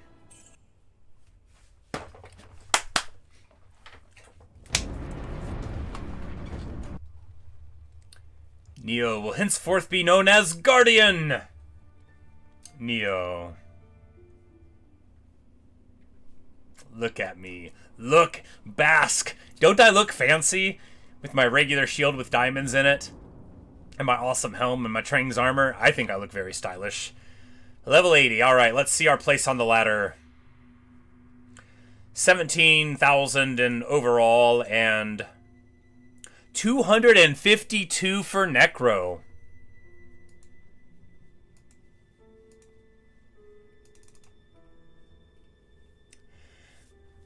Respectable, right? I think so.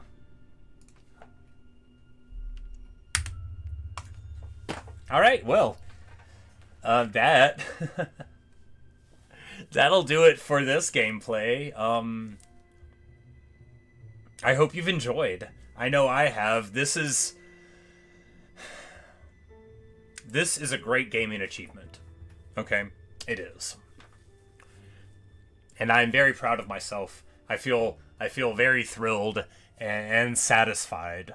You know, we might eventually play another hardcore character. We might play more on this, but probably, you know, we'll consider this the capstone of the Diablo 2 play for right now, and probably move to some other game, or maybe start a new hardcore character. But I doubt we're gonna just, you know, we might just run a bunch of cows to see if we get something cool. But you know, I feel pretty okay now with putting a pin in the playthrough, because this is,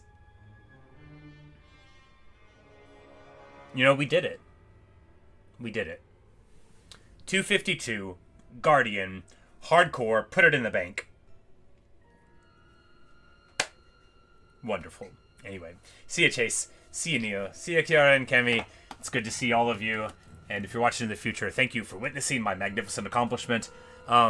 If you are considering playing hardcore, you can do exactly what I did here, and you might die because luck is a big factor, and I got lucky a lot. But you make your own luck by evaluating the world as you see it. And in that sense, I did a super good job evaluating that I was lucky. Anyway, that's all I've got for you guys right now. I am so pleased. Au revoir. Auf Wiedersehen. Sayonara. Adio. Adieu. Goodbye.